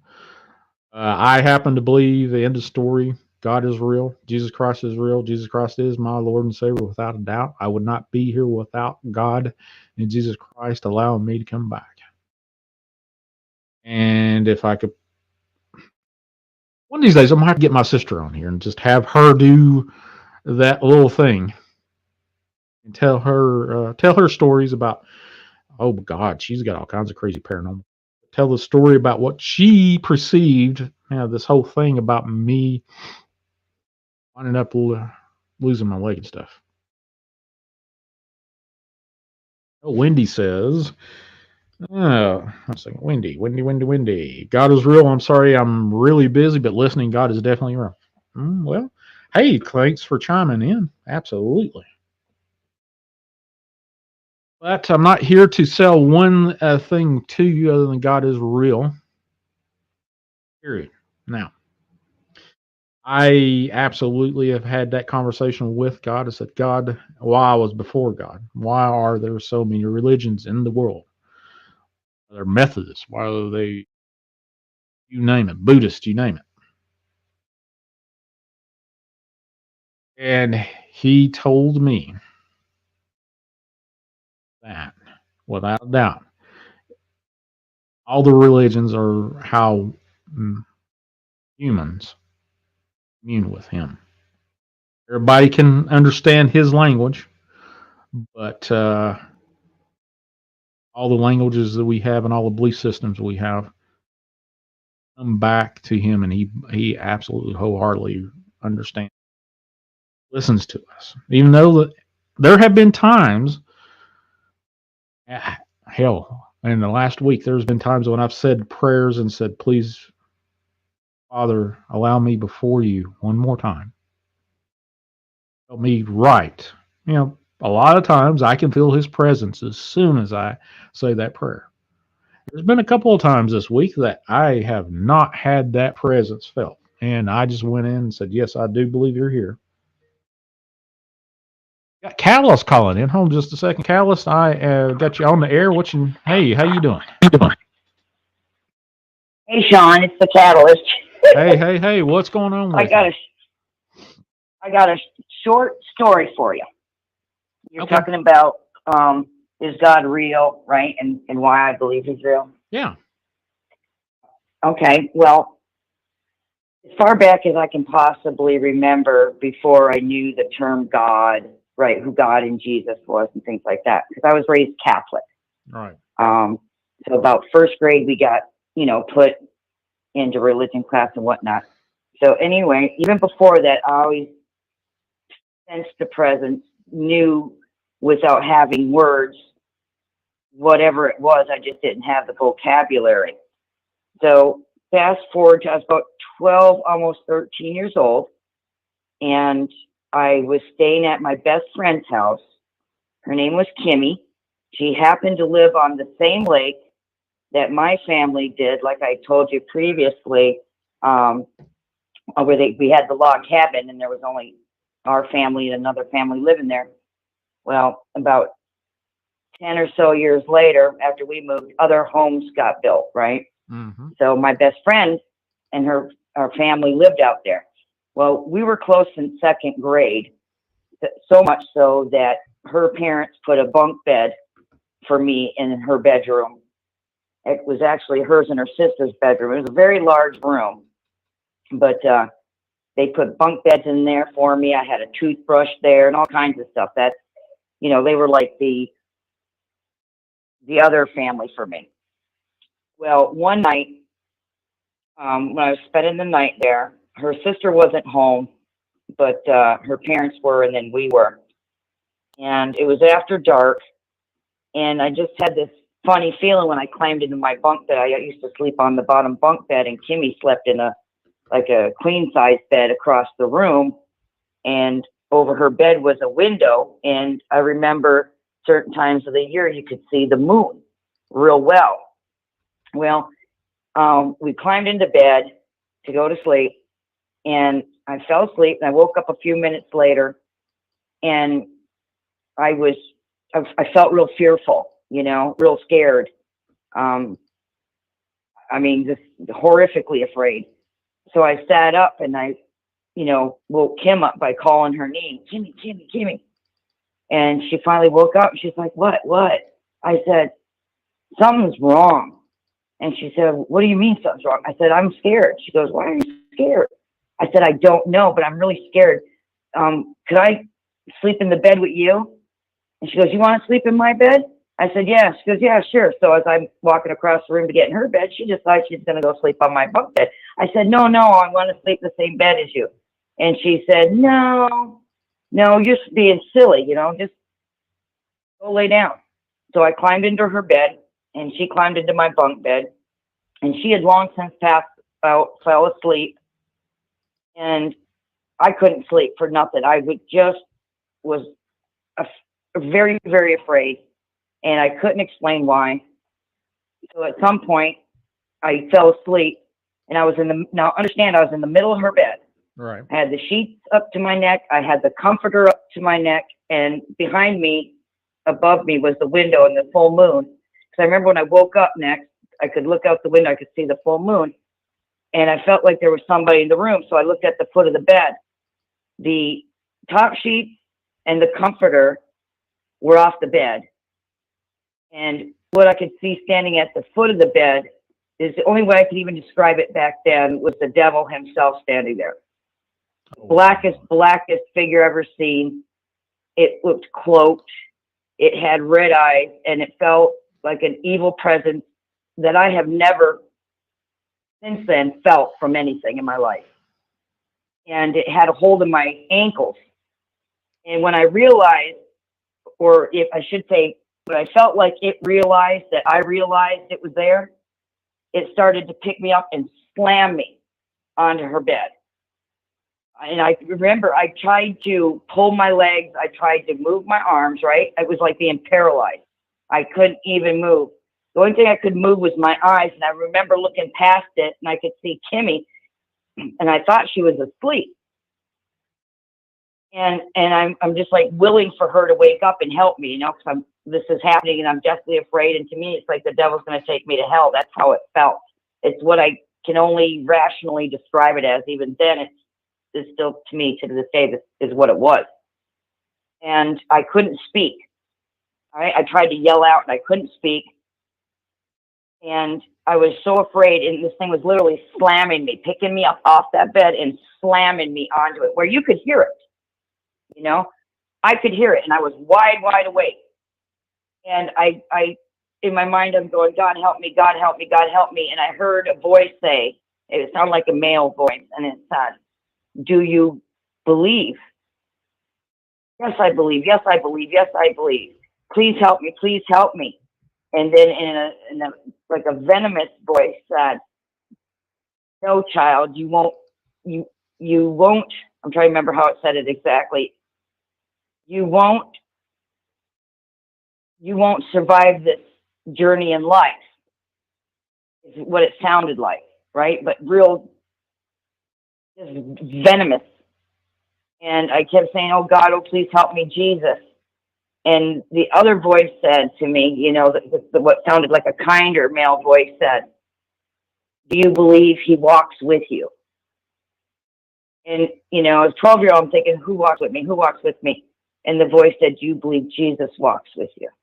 And I said, yes, Jesus does walk with me. I know Jesus walks with me. And then as soon as that thought projection went out of my mind, like I could say it, but I couldn't speak, the thrashing stopped. The figure disappeared. Her parents, I could hear them coming out of their bedroom, because they have a bedroom, a hallway, another door into the connecting bathroom, and another door to come into this bedroom. And I was screaming. And Kimmy was already up, and she came running over, and her parents came into the room, and they were running in there and asking what in the hell was going on. You know, they thought we were, you know, jumping on the bed, screaming out loud, acting, you know, bad. And I was sitting there crying, and her dad sat next to me. Mr. Terry sat next to me, and he said, are you okay, kiddo? I said, I couldn't even talk, you know, I was just crying so hard. And so he said, Kimmy, what's going on? And her mother's like, what's going on right now? And why are these sheets and comforter off this bed? And what have you girls been doing? And at that moment, I looked over to the foot of the bed, and you could see the comforter had been pulled off the bed and laid flat onto the floor at the foot of the bed, along with the top sheet, completely flat onto the floor. And Kimmy was crying and saying, we didn't do it, Mommy. We didn't do it, Mommy. We didn't do it, Daddy. And I'm trying to tell them, I said, it was the devil. It was the devil. He grabbed me and was shaking me and throwing me. And her mother, Betty, was like really irate. She didn't want to hear it. She didn't believe it. She started yelling at me and Kimmy, calling us liars, making things up. And that's when Terry stood up and he told Betty to shut her mouth and stop talking to the children like that. And he said, do you see the foot of that bed? He goes, you're going to tell me that these little girls can pull these sheets and everything off just like that and make those noises? He goes, don't you see how frightened your own daughter is and how frightened Susie is? And she just, I think it was fear coming from her, but she stormed out of the room, and her dad ended up taking us into the living room with sleeping bags, and he sat up all night with us. But after that day, for, a handful of years, her mom wouldn't let me come over and hang out with her anymore. Oh. Yeah, I guess it scared her as bad as it did me, but it wasn't my fault, True. So, have you seen anything like this since you're a little kid? Couple years before that, Sean, let's see, I was about 12 or 13 years old when that happened. Because my birthday is the end of May, and it was the summer, so I was probably 13 then. When we moved into the second home after my parents sold the cabin and moved into town, we had a sandbank behind the house, and we had, there's like a slight hill and then another house and then nothing but wood. And the family next door had twin girls that were my age. So they had a swing set out back in this little small yard because it was a big hill. Well, my sister, myself, our little brother, our friend Lori and her little brother Joey, and the Nancy and Brenda, the twins, were all in the backyard playing on the swing. And I was sitting on one of those bench seats that you can swing, back and forth by yourself, or you can sit like two kids each and you can face each other. I was sitting on that side, and the other kids were all playing on the swings or the slides to my left. And I thought I heard someone, I really did. I thought I heard someone call my name. And I looked forward, which would be into the wood line behind their, that their house was to our left, right? And then in front of us was a small yard that was, not very big, and then wood line. Mm-hmm. Well, inside that wood line, not 3-4 feet roughly, right, were these black figures. I'm talking pitch black. Like they would absorb light, they would absorb the darkness. They were so dark. There was 2 tall ones and then 2 shorter ones in between the 2 tall ones. Like, because I was probably about 6 or 7 when this happened. And the taller ones reminded me of adults, like the size of an adult. And the 2 smaller ones were like children, but taller than us, like maybe 12 years old or so, because the oldest person there was my sister Karen, and she's like 8, 9 years old then, right? So you're talking like adolescent, but taller than us. We're standing there, and I looked at them, and then I got the sense they were looking at us, but I didn't see eyes, I didn't see mouth. They were like a silhouette, right? Mm-hmm. But a solid form silhouette. You couldn't see through them, and it's like a shadow come to life. And I looked over everybody else, and nobody noticed. And I looked back, and I got the sense like they were coming towards us, or they wanted us to go to them. There was something about it that had to do with us, but it seemed like they were targeting me, like, because it seemed like they were getting my attention. And so I started yelling, hey, hey, hey. I said, look, and I pointed out to them. I said, look, look, look, what's that? And everybody turned and looked, and they started screaming, And that's when I got really scared, and I just got the sense that they were coming towards us. So I started yelling, run, run, run. So Brenda and Nancy, my sister Karen, and Lori ran down the side of the house towards my parents' house. You had to go down the slight hill by their house and then go left to my parents' house. Well, my little brother and Joey were still sitting in the dirt, dumbstruck. They were like staring at it, and they were crying, but it's like they weren't getting up. So I'm telling them to get up, and I said, you gotta go, run, run, run, get mom. So there was like this little sandy area, like a slide. I guess we wore it out, and the boys, they slid on their butts going down. And I felt for a moment after they left, I turned to look to see where these things were, and they were a lot closer. So I wanted to run to the right and get onto the sandhill out in the open and then run down the sandhill home, you know, to safety. Right. And for a moment, I was frozen. It's like I couldn't move. I don't know if it was the fear or if it had something to do with whatever they were. And then I could hear the kids came audibly loud, you know, crying and pointing and up there and mom and, you know, Miss Shirley and all this other stuff. And then my mom started yelling, Susie, come down here now. And then it like broke the trance. And I took off running down the hill to her. And she made all the kids go in the house. And she said, who's up there? Who's up there? I said, I don't know. And she's like, where? And then she made me go up that little path with her. And I really didn't want to. I was too afraid. But she drugged me up there. Where? She goes, where were they? I said, right there. And then she didn't see anybody. So, of course, now she's realizing, okay, there's something to this. All these children are deathly afraid. They've seen something. We're all talking at once. So she called the sheriff's department and had them come up there. And they talked to us a little bit, and they talked to her. And I guess they must have gone up behind the house there and looked. But nothing ever came of it. And nothing was ever more said about it. And then another time when I was 20, I wasn't living at home. I was living a boyfriend at the time. He had a 2-story house that he bought and was remodeling. And I ended up, this around winter time, and I got really sick, like the flu, like really, really bad. And I had to call into work because I couldn't make it in. And he had to go to work the next morning. So I was on the couch. I couldn't even get off the couch. I was so sick. He wanted me to go to the hospital. I wouldn't go because I hate hospitals. I'm so afraid of them. And I was laying there on the couch. And I woke up, and I know it was morning because it was daylight, and sound got my attention upstairs. And so I'm laying on the couch with my head facing like Main Street would be, and my feet facing like the dining room area.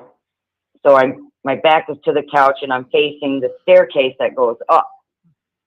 And I heard something. So I thought maybe he had come home at lunch. I didn't know what time it was.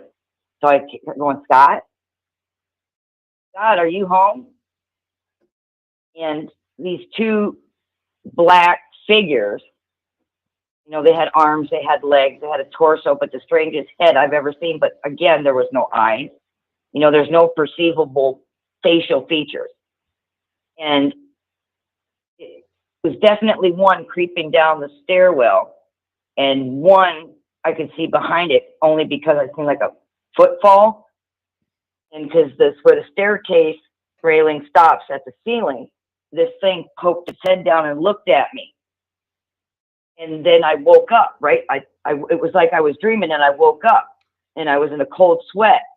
And I went, oh my God, that was so scary. I dreamt that, you know? Mm-hmm. And I'm like, oh God, I need to get out of here. I don't feel right. You know, something's very wrong here. And then all of a sudden I heard that noise again, but this time I knew I was awake because I pinched myself and I put my feet on the floor. It was the same noise. And then all of a sudden there was 2 of them, but both of them I could see because they were coming down the stairs. Like their right hand, I guess you'd call it, was on the handrail, and they were crouched over low, and they were taking step by step down, and they were both looking at me. Creepiest damn thing I ever, you know, one of the very creepiest damn things I ever seen. But up to that point, that was one of the most creepiest damn things, other than when me and Brady seen something. And I went, oh my God. And I knew they were coming for me. I didn't know why or what was coming, but I knew it wasn't going to be good. So I jumped off the couch, threw the blankets, tripped over my puke bucket, got up, grabbed the key to the 4-wheeler, ran out the back door, left it wide open, didn't care, got on the 4-wheeler and drove all the way to my grandmother's house. And I wouldn't go back to the house. Oh, my boyfriend, sorry, I'm moving back home. Yeah, and I know they were real. Like, I thought the first one was like, you know how you dream and you wake yourself up and you go, wow, that was horrific. You know, oh my God, it was bad. But it happened again. And I knew I was awake. Like I said, as I'm hearing that, when I heard that sound, I went, oh, no way. Do I have to wake myself up again? So I put my feet on the floor and I pinched myself really hard. And I'm like, oh my God, I am awake. And then, like I said, they started creeping down the staircase. That was it. That was it. Even if I was dreaming, I was driving. It didn't matter to me. I wasn't sticking around anymore. And I've had the absolute overwhelming sense about it that they were there for me in particular. You know, why? Don't know, don't care.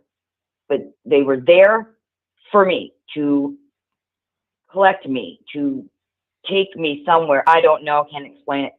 The creep is, you ever remember those death masks they used to, from back in the 1800s, they'd use? It was like a mask like the Lone Ranger wore, but it had that long bill of a nose. Oh, yeah. I can't remember what they call them. Yeah. They had Plague a masks. nose similar to that, but it was much shorter. Yeah, they're plague masks. And thicker. It wasn't narrow. And it looked, like I said, it was all solid black, right? So there was no definition to it other than you knew it was solid, right? It wasn't transparent. It wasn't translucent. It was solid, pitch black. And they didn't even look like the things that were in the tree line, you know, years before that. Those other things looked more humanoid. What happened at Kimi's house when I was 12, well, 13 actually, yeah, it had to be because in May it was 12, 13. That, I'm telling you, Sean, when I opened my eyes and I seen that thing, had a hold of my ankles, every cell in my body was screaming, that's the devil himself. You know, that's the devil himself. What those figures were in the wood line, I couldn't tell you. What these things were, you know, when I was 20, I couldn't tell you either. I've never heard of anything like that before. I've never heard these things described before. And I've never seen them again. You know, I've heard people talk about shadow people. None of these things I've seen were what I would just call shadow people that I've heard other people describe or catch on film. You know, like the humanoid looking things in the woods would be, I'd say, a lot closer to that, for the simple fact they looked human just by the silhouette of it, right? But they were solid. Just and the outlines of them were crisp outlines, right? It wasn't foggy or smudgy. It was very distinct. These creepy things, I don't know what they were, but I knew to fear them. I can tell you that. I knew to fear those things, absolutely, without question. It was just as bad as at the night at Kimmy Smith's house in that bed. It was that, it projected that much primal fear. But going back to at Kimmy's house, that I absolutely believe God intervened. Why Satan himself was there, I couldn't tell you.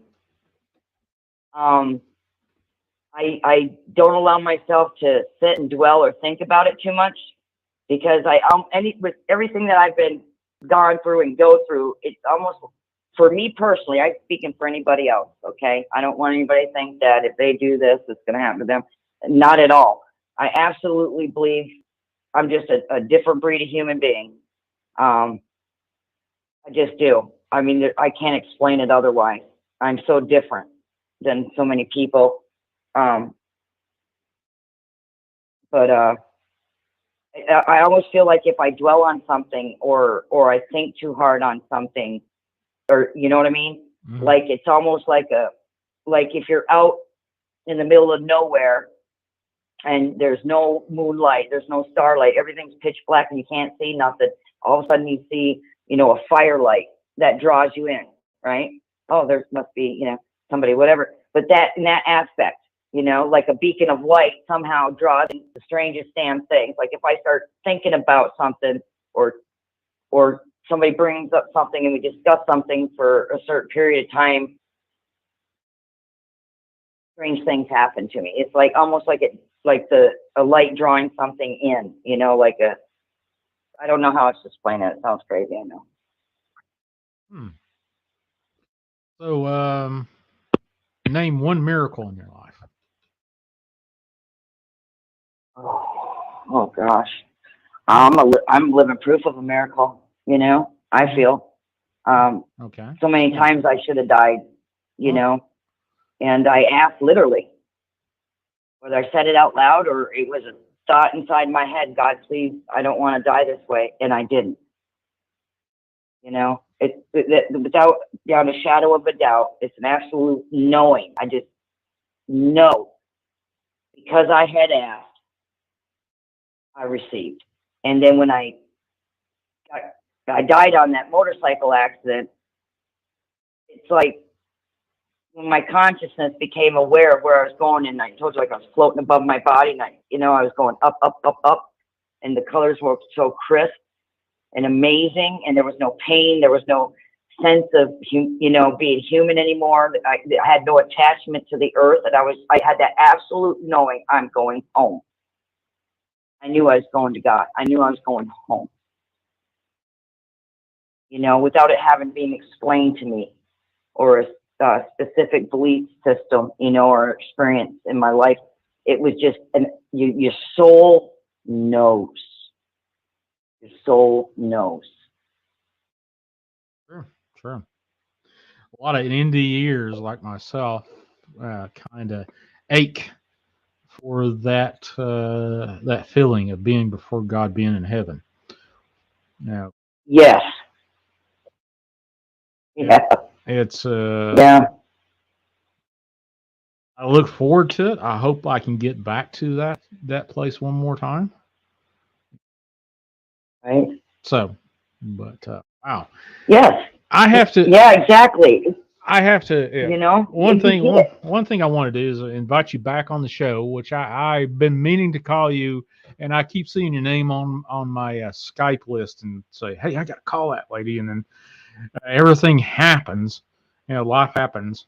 And everything happens for a reason. Yeah.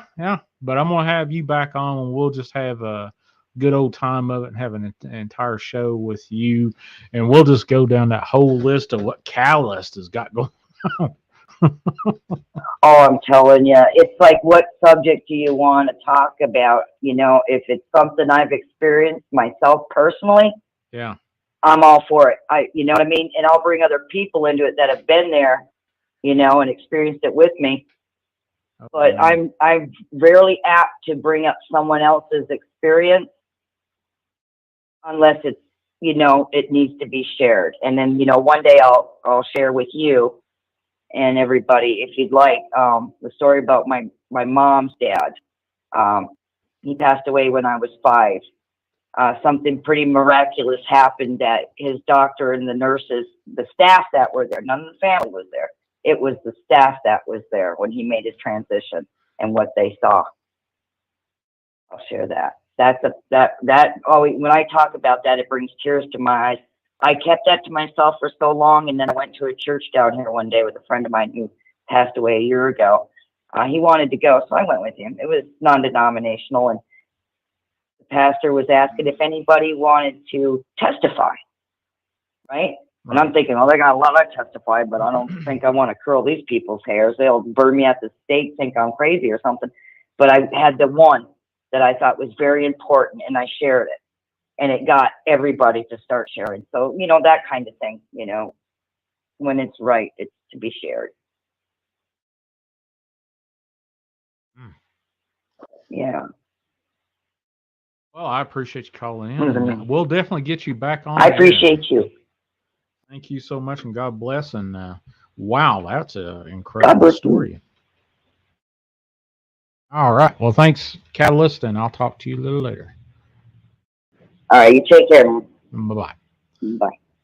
All right. Well, we've went through the entire show, 2 hours. That's incredible.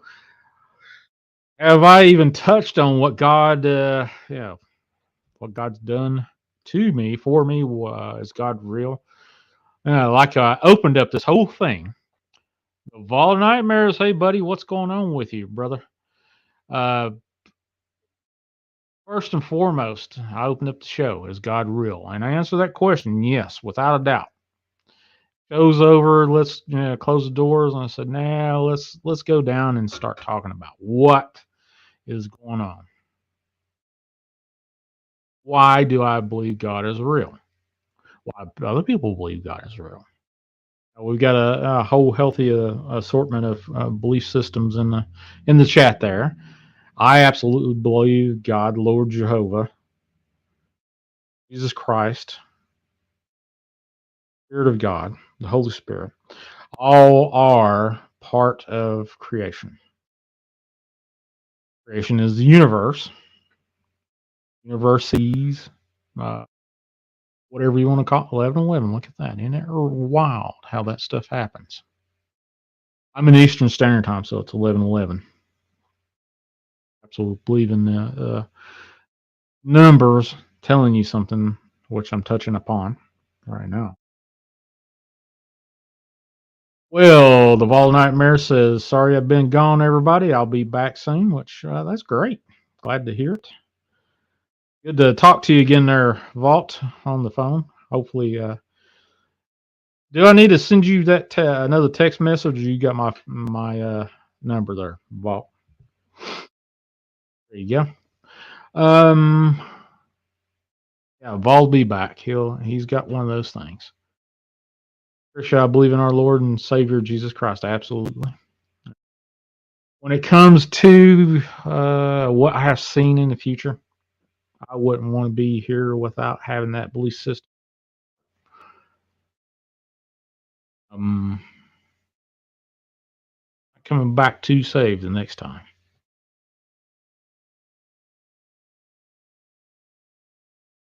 But, hey, still got time. Still got time. Oh, cool, Vault. Appreciate it. Call me anytime you want to, brother. As per usual. But, yeah, this Friday, Southern Supernatural, my co-host, Tina Bice, Danielle Borzan will be on there doing something about Supernatural. Don't know if I've got a guest. If I remember correctly, looked at my calendar, we don't, so we'll probably ad lib it unless I can grab somebody to be on the show, and we'll talk turkey. Maybe I can get old Callus come on. Why not? Sure, Holly, if that's what you want to do, you can call me anytime. You got my number, 931-994-6917. I honestly, I don't answer it in the middle of the night. Actually, it's somebody called me at 3 a.m. I don't know if they were listening or just saying, hey, it's 3 a.m. Let's call. See if I answer. Oh, the hell with that. I ain't answering you at 3 a.m. No. My butt is, yes, Holly, we can talk. Absolutely. You're on my Discord server. You can call me on my number, however you want to look at it, or email me contact, and I will try and get in touch with you, or vice versa. You have my contact number without any shape, form, or fashion. I try to hide that from anybody. Just a handful of people I've told never to call me again. And they rightly know why and the reason behind it. That's about it. But the rest of you can, without a doubt, call me. So you know, I just don't like other shows as much as yours. Cisco, North Carolina, Cryptic. Yeah, well, I appreciate it, AJK. Cisco. Holy cow, Cisco. I can't say good enough words about old Cisco. Near and dear to my heart. I love her vibe. I love, her show. That is my Sunday and Monday. If you want to know where the hell I am on Sunday and Monday in the evening, I'm watching Cisco. She's got going on, is all I can tell you. Donnie Cho, if you got her link, please drop Cisco's link in the chat. I believe. But holy cow. Yeah, Holly, anytime you want to call me, but not 3 o'clock in the morning. Other than that, that's. But all the other times, sometimes I'm up till about 1, 2 o'clock in the morning. Here lately, oh my God, I can tell you, my writing, the 104 days I've been writing, today was the 104th day. last week. Dreams have kept me up. There you go, Be Kind. I appreciate that, Cisco's channel. Hit that link there and go and subscribe. You will not be disappointed. He goes over old school paranormal stuff. What time's your cutoff time? Before 3. Not 3 a.m. If you wait till 3 a.m., I'll probably set my alarm and call you at 4. Yeah, Journey Through the Gate, paranormal podcast. Cisco is he's out of this world great. She takes old school paranormal shows like from Leonard Nimoy, those old shows, In Search of, and other, paranormal investigators from way back when, and show you how it does old school, and then we're still asking the same damn questions about the paranormal. Even today, with all the technology we've got.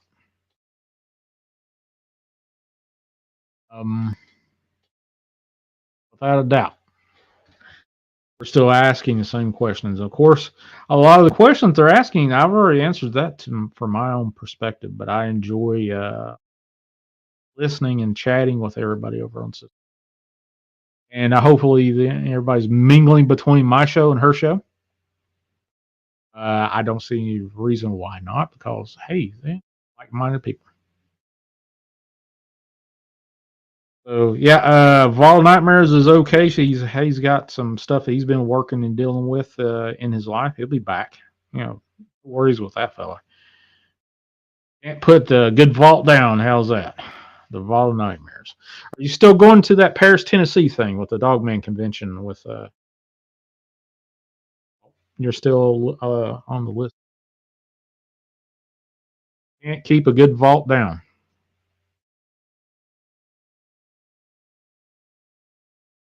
Lady got a lecture last night on Paranormal Roundtable. Well,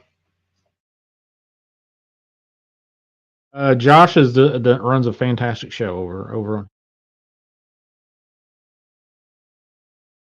Now to look at it, did I copy and paste what he did last night? No, not really. Actually, the question from my friend this morning when I said, "Hey, out of all the near-death experience things that you want to know, is God real?" came out of her repertoire, and I was like, wrote about that. I implied it heavily that God is real, without a doubt, but I never really sat down and tackled it. And as soon as I said, "Hey, God, is this what I need to write about? Father, is this what you want me to write about?" And it was like, "But if you don't do this, you're a fool." So it carried on to this show tonight. So that's where all that came from. And probably got another itch. Not part. I got an itch right now, but probably got another itch to write some more and probably do it in the morning. But same thing. But Lord have mercy. Thank you for everything that has been occurring tonight. Let's see. We had AJK, Tony. Let's see. Be Kind. And then finally, Catalyst called in. And thank you, one and all, for every one of you calling and all the kind comments and the questions in the comments and your belief systems that have been popping up in the chat. Oh, well, what the heck was that? Am I still on air? All my equipment went pop.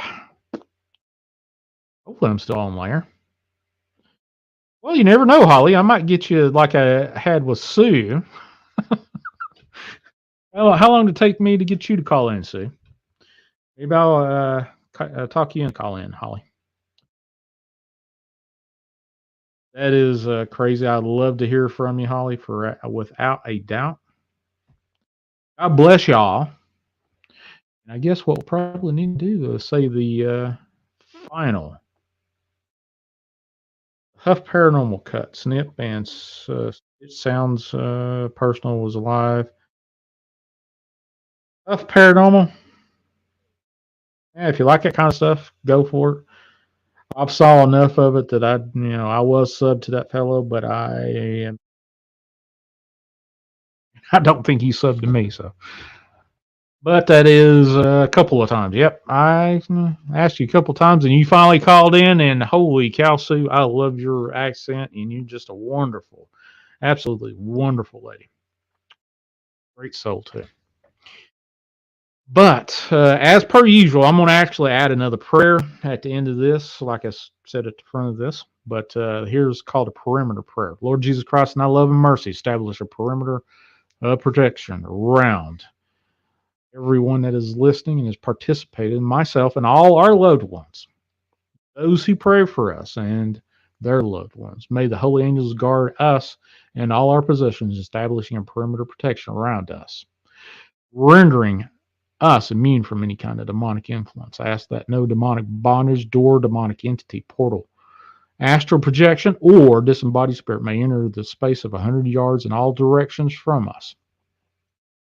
Ask that any demons within the vicinity or any that should try to enter here be rendered deaf, dumb, and blind. That thou would strip them of all weapons, armor, power, illusions, and authority, and that thou would bind, rebuke, and disable them from communicating or interacting with each other. And move them, sending them directly to the foot of thy cross, Jesus, Son of the Most High. Ask this in thy glorious and most holy name. My God, I believe and I adore and I hope and I love thee. I ask pardon for those who do not believe, do not adore, do not hope, and do not love thee. That God sends your angels of mercy and knowing and believing and healing to those that are sick in body, mind, and spirit. Please, dear God, send your angels to my friend Julie and her husband Jeff as they struggle with the new diagnosis of pancreatic. Please, dear God, help Gracie and her family as they endure this head injury from had a few days ago. Thank you for the miracles that you have given that family. In Jesus Christ's name, I pray. Amen. Impressive. I honestly, folks, every time I do this show, I kind of wonder why in the world does anybody come and listen to little old me in this southern accent?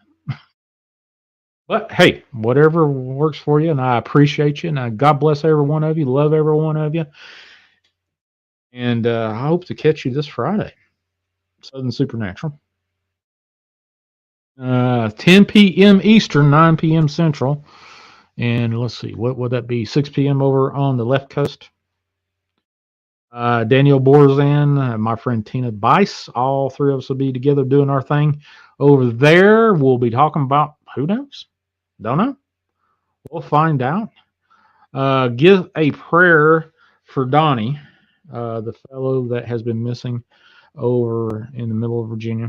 Uh, Hopefully, family will come to some sort of conclusion sooner or later. Or if he is alive, maybe he'll make himself known. But he's been gone, missing for well over going on 2 months now, I think. Yes, stimulate. Lord, please give any blessings coming my way. Those people here who are more in will stimulate anybody that's in need. Holy cow. The perimeter prayer, I have said that prayer dozens of times. I can't say enough about that prayer. I can't say enough about even talking to God. Even if it is just to say, hey, God, are you there? Hey, God, on my mind. Whatever that little prayer is, send it up and see what happens. I've got a good friend that called me and said, hey, I have had a hell of a time. First time I talk to God, he sends a message to me, just like that. I'm not going to share who that was, but yeah, miracles happen every day. I count that as a miracle. I count Gracie as a miracle. She's still alive after suffering an ATV accident in ICU bed right now in Ohio. Lord help them. That's all I can tell you. But if you want to reach out to me, 931-994-6917. In the description, and it's going across the screen right here below me. Or SeanG at imdarkwaters.com. And in the emails or whatever. Heck, if you even need somebody to pray with you over the phone, whatever, I'm your guy. Definitely your guy.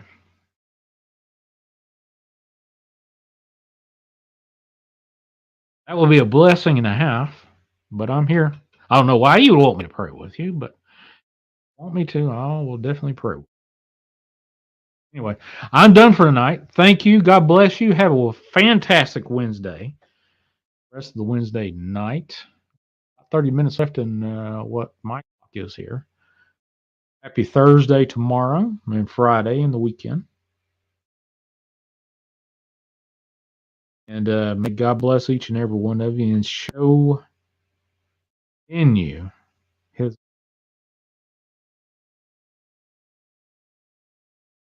I think I'm about done with that. For all those folks over on the other platforms from YouTube, over on Facebook and Chasing the Truth Facebook, and then one Seanster over on Twitter. You know how to get in touch with me. You actually see me on the platform, so get in touch with me there. But I appreciate you. God bless y'all. And if you want to be a part of the Discord, actually, wait a minute. Hold on just a second. Where's my Discord? Discord, something or another. In that Discord chat, the Chasing the Truth chat, where is Discord? Pop that Discord in. I usually don't promote Discord, but last few shows I've dropped the Discord in there. A lot of like-minded people, open-minded people. A lot of people like to talk about everything that I like to talk about.